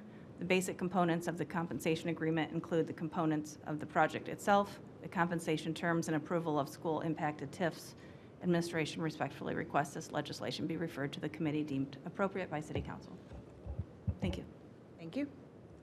All right, I'll first move to receive and file the communication. Second. Motion's been made and seconded. Discussion, questions? Madam President, thank you. One quick question for Mr. Boss, if possible. On the zoning map, what are the 3 new proposed parcels? What's the proposed zoning designation for each? Those are all, is planned development. All of them, including, I thought the for sale townhomes are maybe in a different category, but. No, it's all planned development. Okay. It's all part of the same project. Okay, very good, thank you. Thank you. Councilmember Strubing. Thank you. I'm not quite sure if we will have an opportunity, and I wanted to ask you, Director Byington, if we will be able to look at the plans, the specific outlines of the buildings. I'm specifically interested in the public restroom areas. If we will have any input at any point on how that is developed. I'm specifically interested in making sure that they are all gender neutral when we look at that, because we continue to have this attack on the trans community with where they can go to the bathroom. So if we could make every single bathroom in the public restroom area neutral, I think that would be beneficial. And I have mentioned, if you haven't had a chance to go to Butcher and the Brewer down on East, I think it's East 4th. It's the ideal situation where it's a stall, and then you come out and you wash your hands and you go on down the road. And there's really no necessity to designate one side as this or one side as that. Thank you. Director Byington, did you want to? Through you, Madam President. So the plans that we have do show the floor plans where the bathrooms are. They're not to the detail of construction plans that would show and reference if they're gender neutral at this point, but we'll be sure to pass that along to the developer and keep that in mind as we're moving forward. Thank you very much. You're welcome. Other colleagues? No? Okay. So on the motion to receive and file the communication, all those in favor? Aye. And that motion passes. Item 14, ordinance 2024, an ordinance to amend section 110502 of the zoning code of the codified ordinances by changing and revising the zoning map of the city with respect to certain property as set forth and described collectively as the Downtown Development Project 14519 Detroit Avenue from C2 or R1H to PD. Move to refer to committee of the whole. Second. Motion's been made and seconded. Discussion. Councilman Baker. Yes, thank you, Council President. And I have to discuss with the Law Department about whether or not, so on the larger development agreement, seeing as I work for a property tax funded organization, the best interest of me to abstain from votes on the development agreement, but we'll talk offline about whether or not I can vote on the PD, which is a zoning classification. But at this point, I will abstain from this vote. Thank you. All right. Any further discussion? Hearing none. On the motion to refer to committee of the whole, all those in favor? Aye. And that motion passes. Sorry. Item 15, ordinance 21-2024, an ordinance authorizing a development agreement with Casto Incorporated and an Ohio Corporation in connection with the redevelopment of certain real property in the city of Lakewood as part of a tax increment financing program under Ohio Revised Code. Move to refer to committee of the whole. Second. Motion's been made and seconded. Discussion. Hearing none. All those in favor? Aye. Abstentions? Abstain. Item 16, ordinance 22-2024, an ordinance to take effect immediately authorizing the mayor to execute a compensation agreement between the city of Lakewood and Lakewood City School District. Move to refer to committee of the whole. Second. Motion's been made and seconded. Discussion? Hearing none. All those in favor? Aye. Abstain. And that motion passes. Item 17, communication from Planning and Development Director Byington regarding the former Board of Education building, establishment of a tax increment financing incentives. Dr. Byington. Thank you, Madam President, members of council. The city entered into a development agreement with LDC Warren LTD with council approval regarding the historic rehabilitation and adaptive reuse of the former Board of Education buildings located at 1456 Warren Road and 1470 Warren Road, which would preserve and repurpose the former East Rockport and Grant schools. Estimated total investment on both properties is $8,835,000. As stated in the agreement, the city intended to establish a non-school TIF, tax increment financing incentive, and a CRA, community reinvestment area.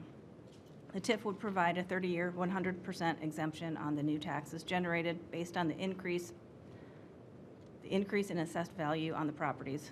Assuming the CRA agreement is approved in the near future, the TIF would take effect on year 16 after the previously proposed CRA agreement expires.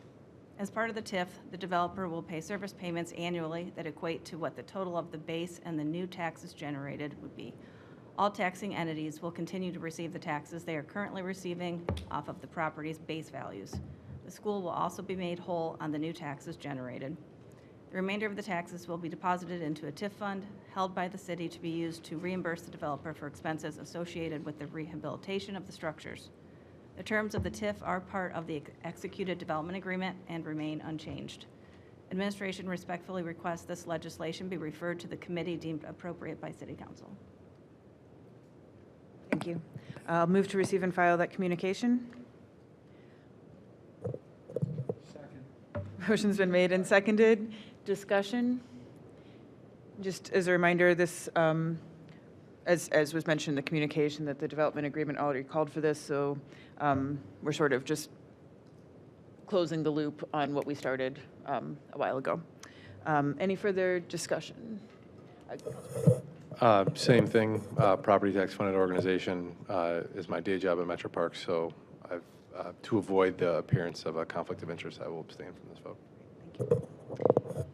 All right, on the motion to receive and file the communication, all those in favor? Aye. Aye.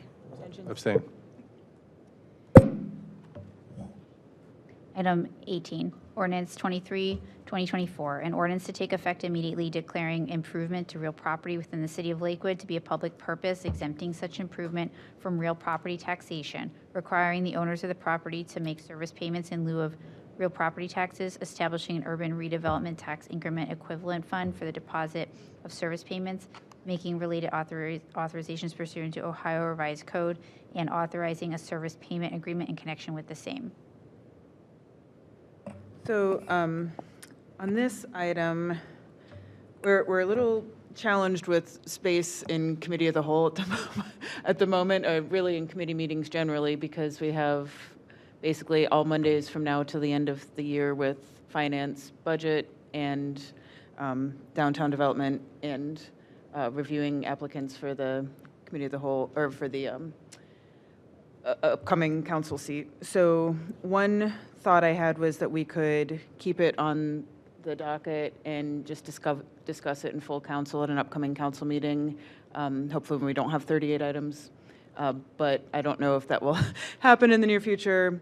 The other option would be to schedule an additional committee of the whole on a non-Monday. I'm interested in hearing council members' thoughts. Madam President? Councilman Bullock. So first, this is, interesting, and, I'm eager to get the briefing and to get a refresher on the project and get an update on the project. Some of us have the chance to walk through in part. I do recall that we adopted a development agreement. I don't recall the status without reviewing this, and also, it's always valuable to review the distinctions between a CRA and a TIF and all the rest, and then understand the impacts. And this one's a non-school TIF, which is welcome. But I don't claim to be so expert that I want to do that without a thoughtful briefing and analysis and discussion. And it's always good to get the update on how the project's going. So given that, I certainly welcome a committee discussion. can we do this in January? And if not, then I would agree, let's find another way to get there. Whether on the floor of council, that's an option, or in a committee. Thanks. Director Byington on timeline. Through you, Madam President. So the developer is kind of in a time crunch. They have some historic tax credits, and they need to move forward with those, and they are hoping to be able to use the base valuation from this year moving forward. So they've asked to not to expedite, but to move expeditiously through this. And as a reminder, the agreement was passed in June, or executed in June, and we should have followed up on this sooner. So I feel like we should try to get this done by the end of the year if council is okay with that. Thank you. Appreciate the ownership understanding too. We did have a change in directors in that position. So, any other thoughts from members of council? Council member Marks. Thank you. Since this is such a busy time of the year for all of us, I would prefer to have just a longer evening on a Monday. I probably would not have time available any other time. And I feel that we all should be part of this. I'm seeing nods from Councilmember Evans, Councilmember Stubig. Okay, so we'll just, we'll defer, and then Director Byington will touch base, and we can maybe just schedule that into one of these full council members. We can get a little bit more detail on it. Okay? All right, so I will move to defer. Second. Motion's been made and seconded. Any discussion? Hearing none. All those in favor? Aye. And that motion passes. Abstain. Item 19, communication from Planning and Development Director Byington regarding the establishment of the Warren Road Community Reinvestment Area at 1456 Warren Road and 1470 Warren Road. Director Byington again. Thank you, Madam President and members of council. This is a follow-up piece of legislation for the same development. As a reminder, the development agreement also called for the city to establish a CRA district for the two parcels that are involved. As such, the two parcels would need to be removed from the existing CRA number 1, and new boundaries would be set for the establishment of a new CRA district, which will be called the Warren Road Community Reinvestment Area. The purpose of this new district would be to provide incentives for commercial development as well as multifamily investment below the existing CRA requirement of 100 units. A request for a commercial CRA agreement requires the terms to be negotiated and approved by City Council, just as a side note, and the residential abatement is authorized by application to the housing officer. So again, this piece of legislation is only removing the two parcels from the existing CRA and creating a new CRA that would allow for commercial and a lower amount of residential units. After the district is created, then the developer would come forward with a request for an agreement for the commercial portion of the CRA for an agreement, and they would have to go to the housing officer in regard to the residential. Thank you. Thank you. Thank you. All right, I will move to receive and file the communication. Second. Motion's been made and seconded. Discussion? Hearing none. All those in favor? Aye. Abstentions? Abstain. Item 20, Resolution 2024-73, a resolution to take effect immediately, amending ordinance 5804 as amended and updated by Resolution 2019-08 in order to remove certain real property from Community Reinvestment Area Number 1 and establishing and describing the boundaries of the Warren Road Community Reinvestment Area in the city of Lakewood. Move to defer. Second. Motion's been made and seconded. Discussion? One quick question, Madam President. Yes, Councilmember Baker. For the director, Community Reinvestment Area Number 1, I didn't recall, and I see from the whereas clause that I have a reason for that because it was originally created in 1978 and then updated in 1985, et cetera. Maybe not, whether now or in the future, I'd love to understand where that is. Is that citywide or some other footprint? Through you, Madam Chair, I believe it is citywide, but I can double check and forward you that ordinance. Some of this is curiosity about the fine details of development, law and finance. It's kind of development geek 101, but I appreciate being able to understand that more clearly. Thanks. Thank you. Any further discussion? All right. And we'll, Dr. Byington will, when we have that meeting, we'll go into this too. All right, hearing none on the motion to defer, all those in favor? Aye. And abstentions? Abstain. Item 21, communication from Director of Public Works Gordon regarding council resolution, rehabilitation of Bunts Road from Lakewood Heights Boulevard to Clifton Boulevard. Director Gordon. Thank you. Dear President Keppel and members of City Council, attached is an agreement for your consideration for the above referenced project, which is the agreement between the City of Lakewood and Cuyahoga County. The project entails plans to improve Bunts Road between Lakewood Heights Boulevard and Clifton Boulevard. Attached are the following: cooperation agreement between Cuyahoga County and the City of Lakewood, Cuyahoga County's ordinance of consent, and an application for approval of project using county motor vehicle license tax funds, all of which requires Lakewood Council approval and Mayor George's signature. At this time, the City of Lakewood is in the process of preparing the design plans and specifications. The City of Lakewood would contract the construction project and oversee the construction administration and inspection of the project. Construction is expected to begin in April of 2026 and be substantially completed by December of 2028. Cuyahoga County will be contributing $1.5 million towards pavement construction and construction administration costs. I request that City Council approve and pass the attached agreement and resolution on first reading so that the agreement may proceed. Please note that proof of this executed agreement is needed for other grant funding requests. Please let me know if you have any further questions. Thank you. I'll move to receive and file that communication. Second. Motion's been made and seconded. Discussion? Hearing none. All those in favor? Aye. And that motion passes. Item 22, Resolution 2024-74, a resolution to take effect immediately authorizing the mayor or director of public works to seek the cooperation of Cuyahoga County, Ohio for the rehabilitation of Bunts Road from Lakewood Heights Boulevard to Clifton Boulevard. I will move to adopt. Second. Motion's been made and seconded. Discussion? Hearing none. All those in favor? Aye. Oh, and that motion passes. Oh, I'm sorry. We did have someone signed in on public comment for this. So we'll go ahead and take that without objection. Okay. Christopher Binder.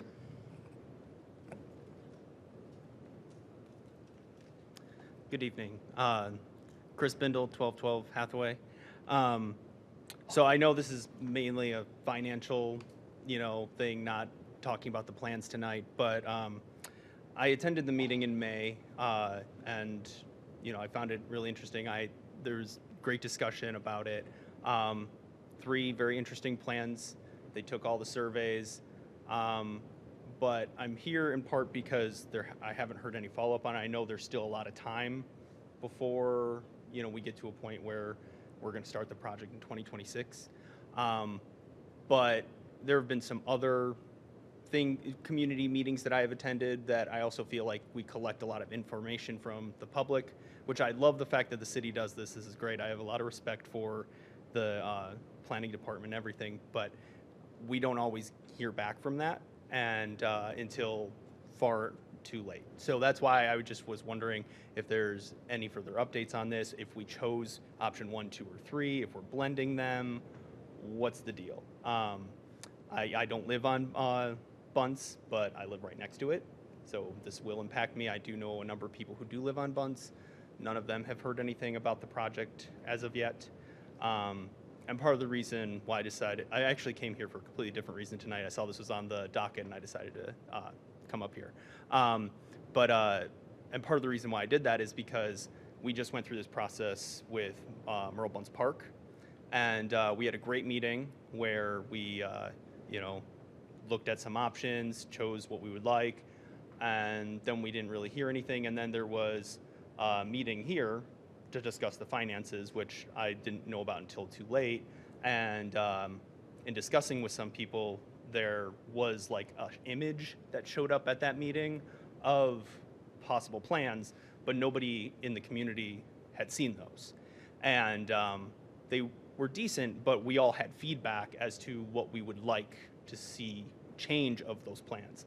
And there was no intent to let us know about those plans. That was kind of almost the final option for that park.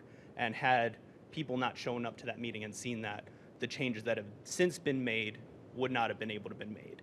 So that is why I decided to come up here and be like, just ask what's happening. I understand you might not be able to answer that right now, but I figured now is better than April 2026. So, Thank you. Thank you. Director Gordon, did you want to? Sure. Thank you, Madam President.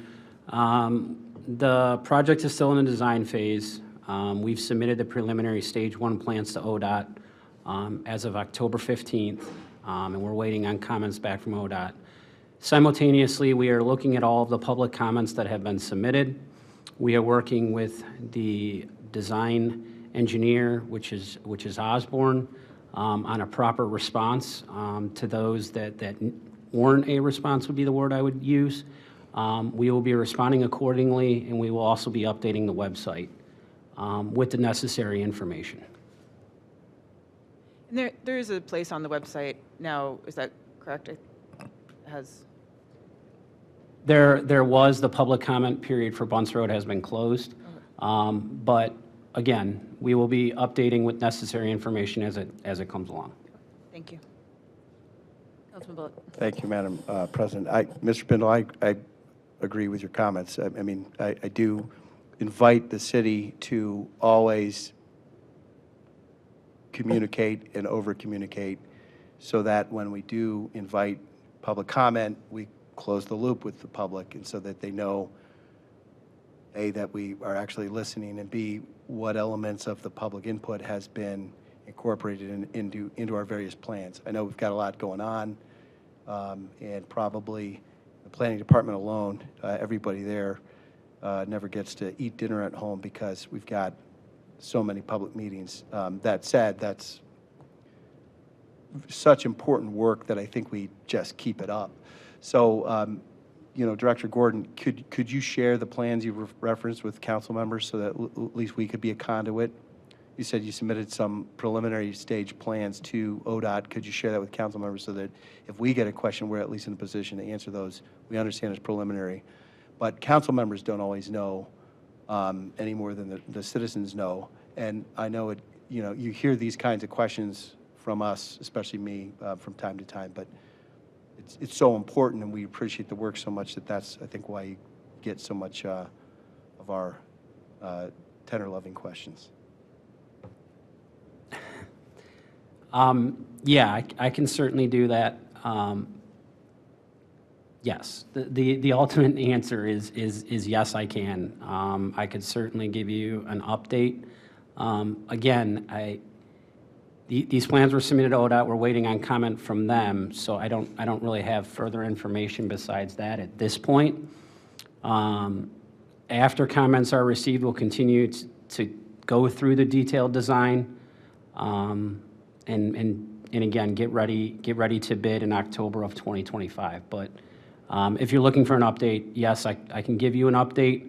I think it would be better to give you an update after I receive the comments from ODOT.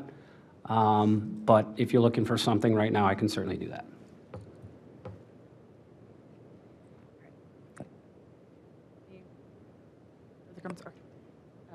All right, so we're actually kind of between items, so we move on to our item 23.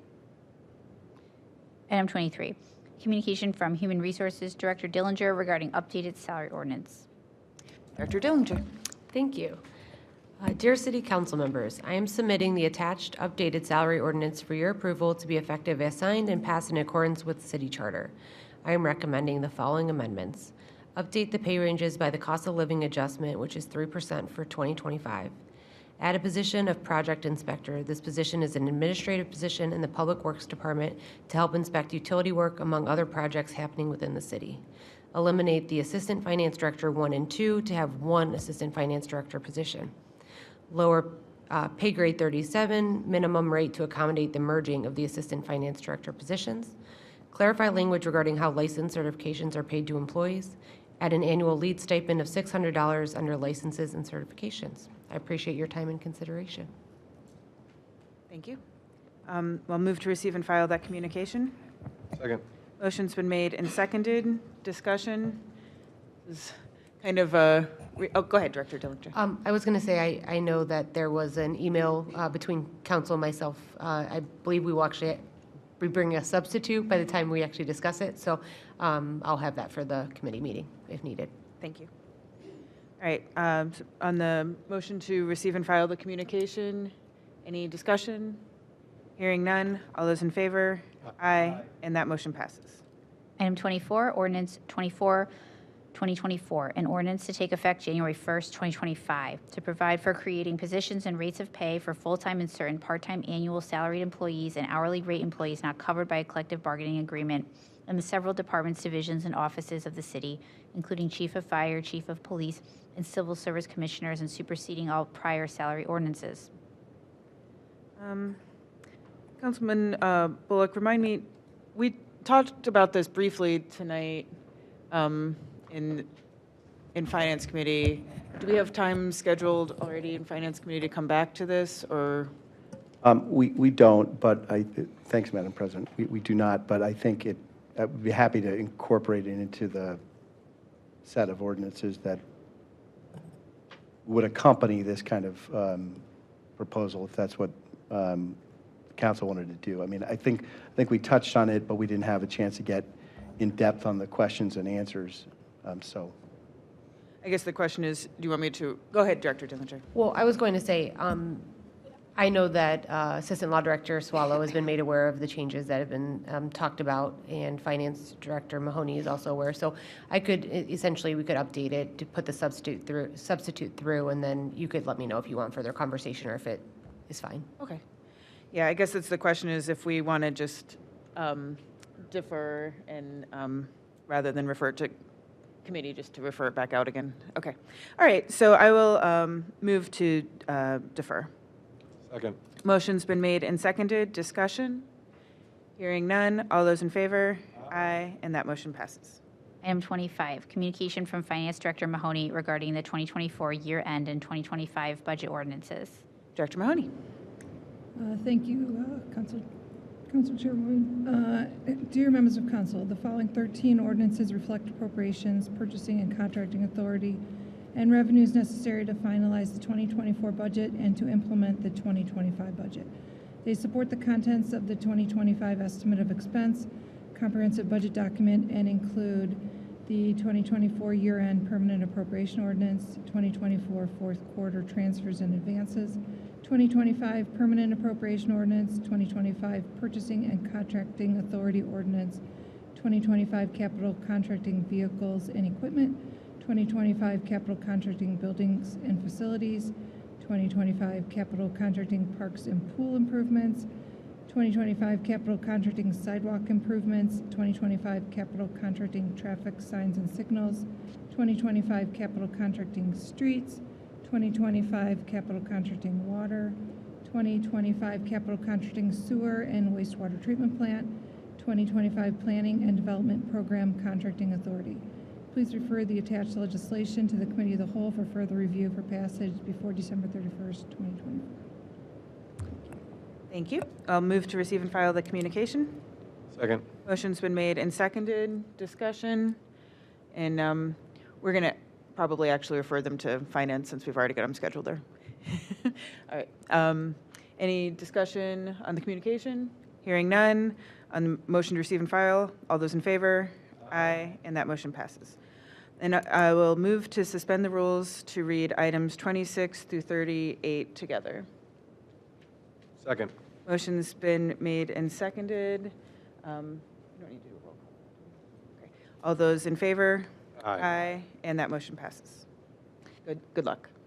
Item 26, ordinance 25, 2024, an ordinance to take effect immediately to establish appropriations for current expenses and other expenditures of the City of Lakewood for the fiscal year ending December 31st, 2024. Item 27, ordinance 26, 2024, an ordinance to take effect immediately authorizing the transfer in advance of certain funds.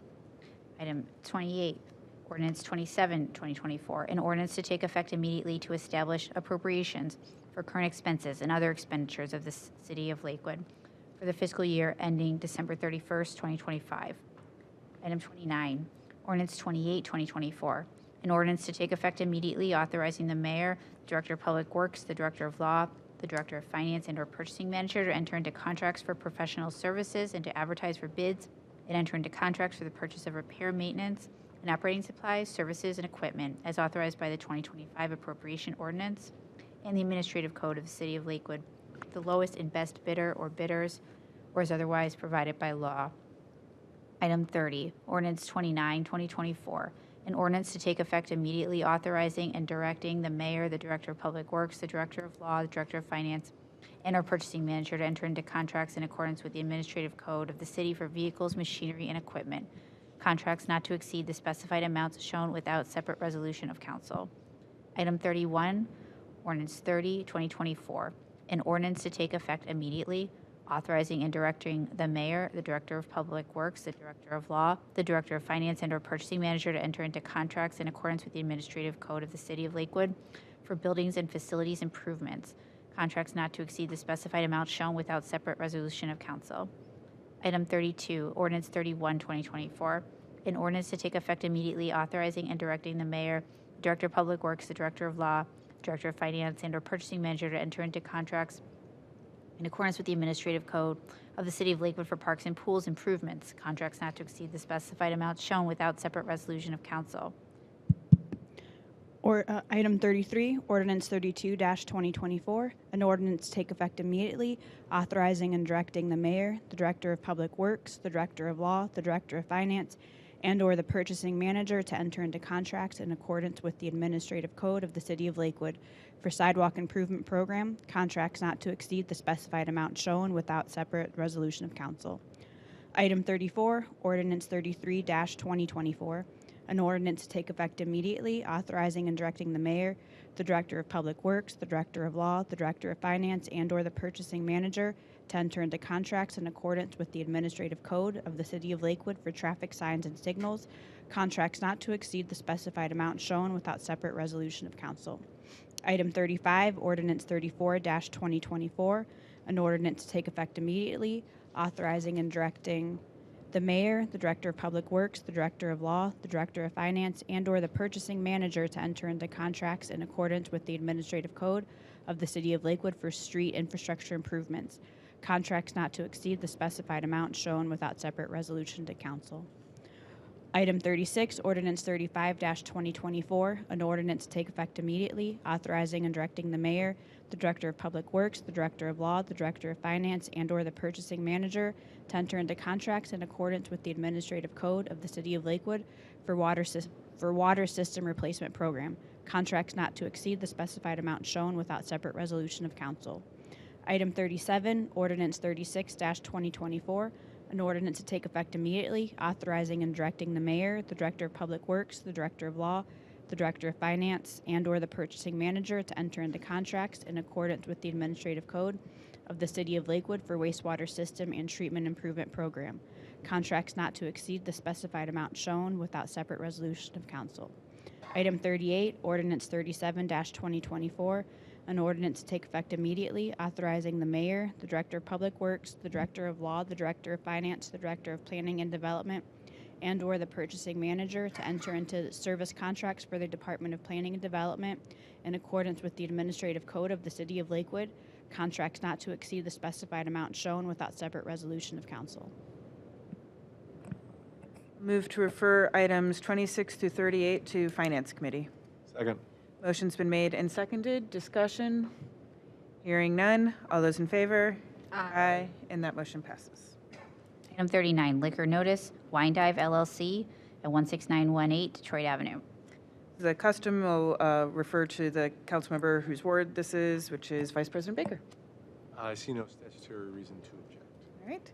I will move to file without objection. Second. Motion's been made and seconded. Discussion?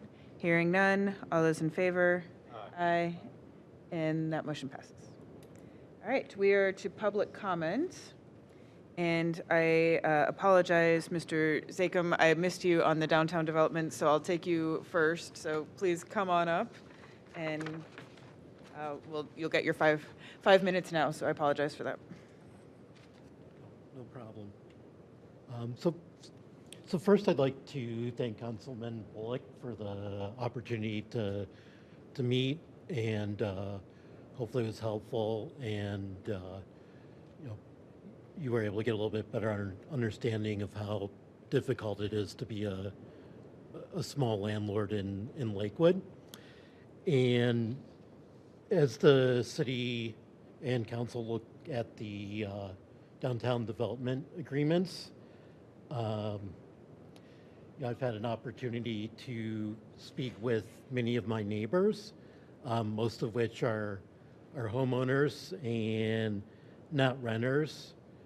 And many are very concerned about taxes. Some are on fixed income. Some work a side gig to pay their mortgage. Some are unfortunately in between jobs. I have one neighbor that's nervously waiting to see if the county is going to accept her proposed tax value. Otherwise, she's not sure what she's going to do. All these people will not be living in one of the affordable units at this development or any other development, since they are homeowners. And as I point out in my my prior letter, the real estate taxes that Lakewood taxpayers are paying include 4 bond levies. And the way these levies work is the schools can only collect a fixed amount. So anytime a new development is added, unless there's some sort of exception, that new development pays part of those bond levies and everybody else pays less, since the dollar amount collected is just split over a larger pie. So as the development agreement gets reviewed, I'd like to encourage council to make sure that Casto fully participates in those bond levies, as well as if the city chooses to do any other TIF agreements, that these are also included. I think it's a pretty small ask for a developer that's dealing with millions of dollars in development to participate. And as you can see from the poster, your residents are going to pay over $10,000 over the life of these levies. So it's an opportunity to give something back to the residents. And it doesn't impact the school at all, because again, they're receiving that fixed dollar amount. It doesn't make any difference to them where it comes from. And also once it's in a development agreement, there's no cost to the city. It's just a little administrative work by the county. So again, I think it's a minor item to ask for. So, thank you. Thank you.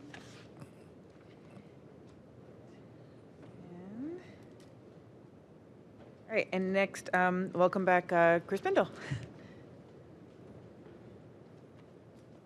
Long time no see.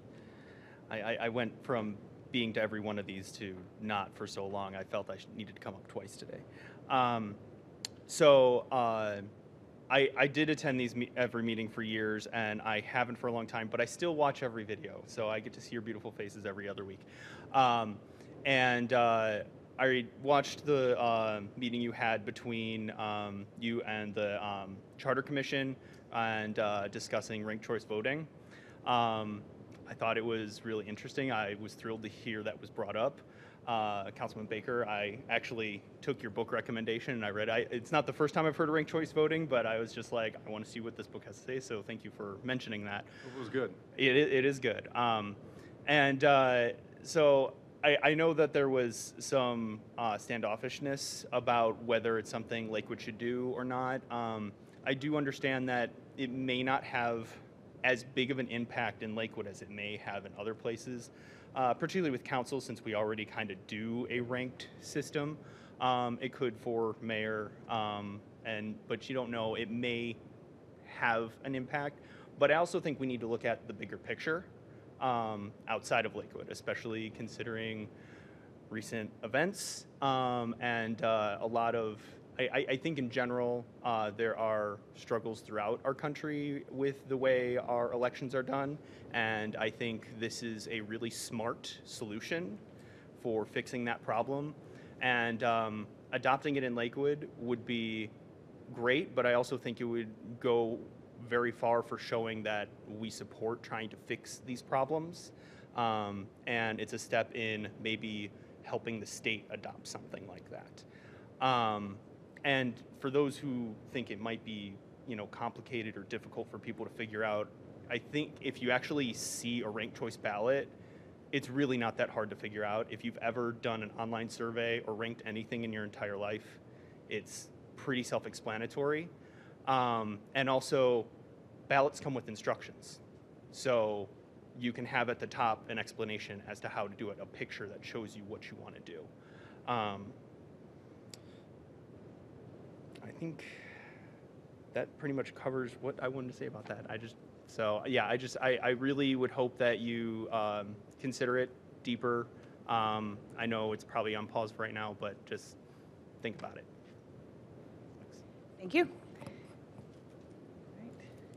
Yeah, and I do think we will pick back up with those charter review recommendations after we get done with budget and everything else this year, so the beginning of next year. All right, and next up, Mr. Organ, welcome back. Come on up. Hey, who went on FanDuel or Bet365 and put bets on what I'm going to talk about tonight? Who knows? All right, so I feel like with the pit development, a lot of the meetings have been in executive session.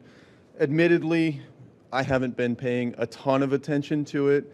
However, after seeing the renderings tonight and looking over everything, I just feel really compelled to talk about how traffic is going to be affected in that area, particularly on Bell. We have a lot of parking there now, and all down Bell Avenue, Bell Street, I don't know what it's called, for the hospital. I see people walking all the way down the street to go to the hospital, usually the nurses or doctors or whoever that work there. But also there's a lot of parking along Detroit. So the level of service is going to be affected. As a pedestrian, the intersection at Bell and Detroit is one of the most annoying ones to wait for because they have the dedicated left turns. Putting in a gigantic parking garage, I can't stop a corporation, and I think probably none of us here can stop a corporation from putting in a huge parking garage. And my assumption is that's just going to be for the residents of the development. But that's just going to push everybody else that drives to park probably illegally, as I will undoubtedly complain about. You'll hear from me. But I would really like it if we could make some updates to our active transportation plan to make it safe for people to walk and bike in that area, because with commercial space going in on the ground floor of this development, people are inevitably, there's going to be restaurants or bars or whatever. They're going to run in to just grab something for 5 minutes, and they're there for 25 minutes blocking visibility and blocking where people walk and bike. So I'd really like to see some changes there, some updates, so that we can make sure that we have some safe places to walk and bike, and not making Bell, particularly Bell next to the hospital, even more car-centric, even more busy, and less safe for people outside of vehicles. Thanks. Thank you. All right, I think that's everyone we have signed in for public comment. Yes, Vice President Baker. Yeah, and I know we're not supposed to respond directly, but if you really dig into that site plan, Mr. Organ, I think you'll find that, I think Planning Commission required like a mid-block crossing pedestrian-wise for folks coming from the parking garage to the hospital. And there's lots of curb bump outs. There's a little bit of a road diet. So check it out. I think you dig it and you'll, maybe not see everything you like, but some stuff you will like. Councilman. Thank you, Madam President. Just a follow-on to the dialogue here. I need to review that myself. I know that that was discussed, but I don't recall without checking the plans. I also know we had some correspondence, Mr. Organ, about we've got a lot of poles and signs and all kinds of things on our relatively narrow sidewalks, and so that is a real bottleneck in some places for people in a wheelchair, people with a walker, people with a stroller, people on a bicycle, people not on a bicycle but just jogging through, people walking with a dog and can't see around a corner. And the challenge for us all is to make that more successful in a city that was built out prior to World War I for the most part, and for sure by World War II. So to that point, I do think it's a timely reminder or invitation for us as we do infill development to be opportunistic about making improvements for the pedestrian and the flow and how that interacts with the surrounding streets. So I am glad that the Planning Commission had comments. I don't recall if those are requirements or not. I don't recall if those are budget or not. But certainly, I think it's fair to expect and look for very high-quality treatment, and the city can budget for improvements in the public right-of-way, even as there's a lot of potential private land ownership and a lot of traffic that comes to and from. You know, we like the density of that site for a bunch of good reasons, walkability, bikeability, et cetera, but we've got to do it thoughtfully. So I think it's a fair point. Thanks. Great. Okay, any announcements from council members? Vice President Baker. I know we have another meeting before too, but Light Up Lakewood, December 7th. My kids are already very excited, so hope all of you come. Thank you. Okay, announcements from the administration? Nope. Oh, Councilman Bullock. But before, reminded by my colleague here, this Saturday at the Lake Erie Screw Factory's Lakewood Chamber of Commerce benefit called Taste of Lakewood. And so that's also a good event for our business leaders and celebrates our, vibrant business restaurant sector. So please join that as well. Thank you. All right, and as we discussed at the beginning of the meeting, this Wednesday, the 20th, is Transgender Day of Remembrance, and there will be a ceremony at Metro Health main campus at 7 p.m. All right, announcements from the administration? No? All right, well then, no further business before council. Without objection, we are adjourned.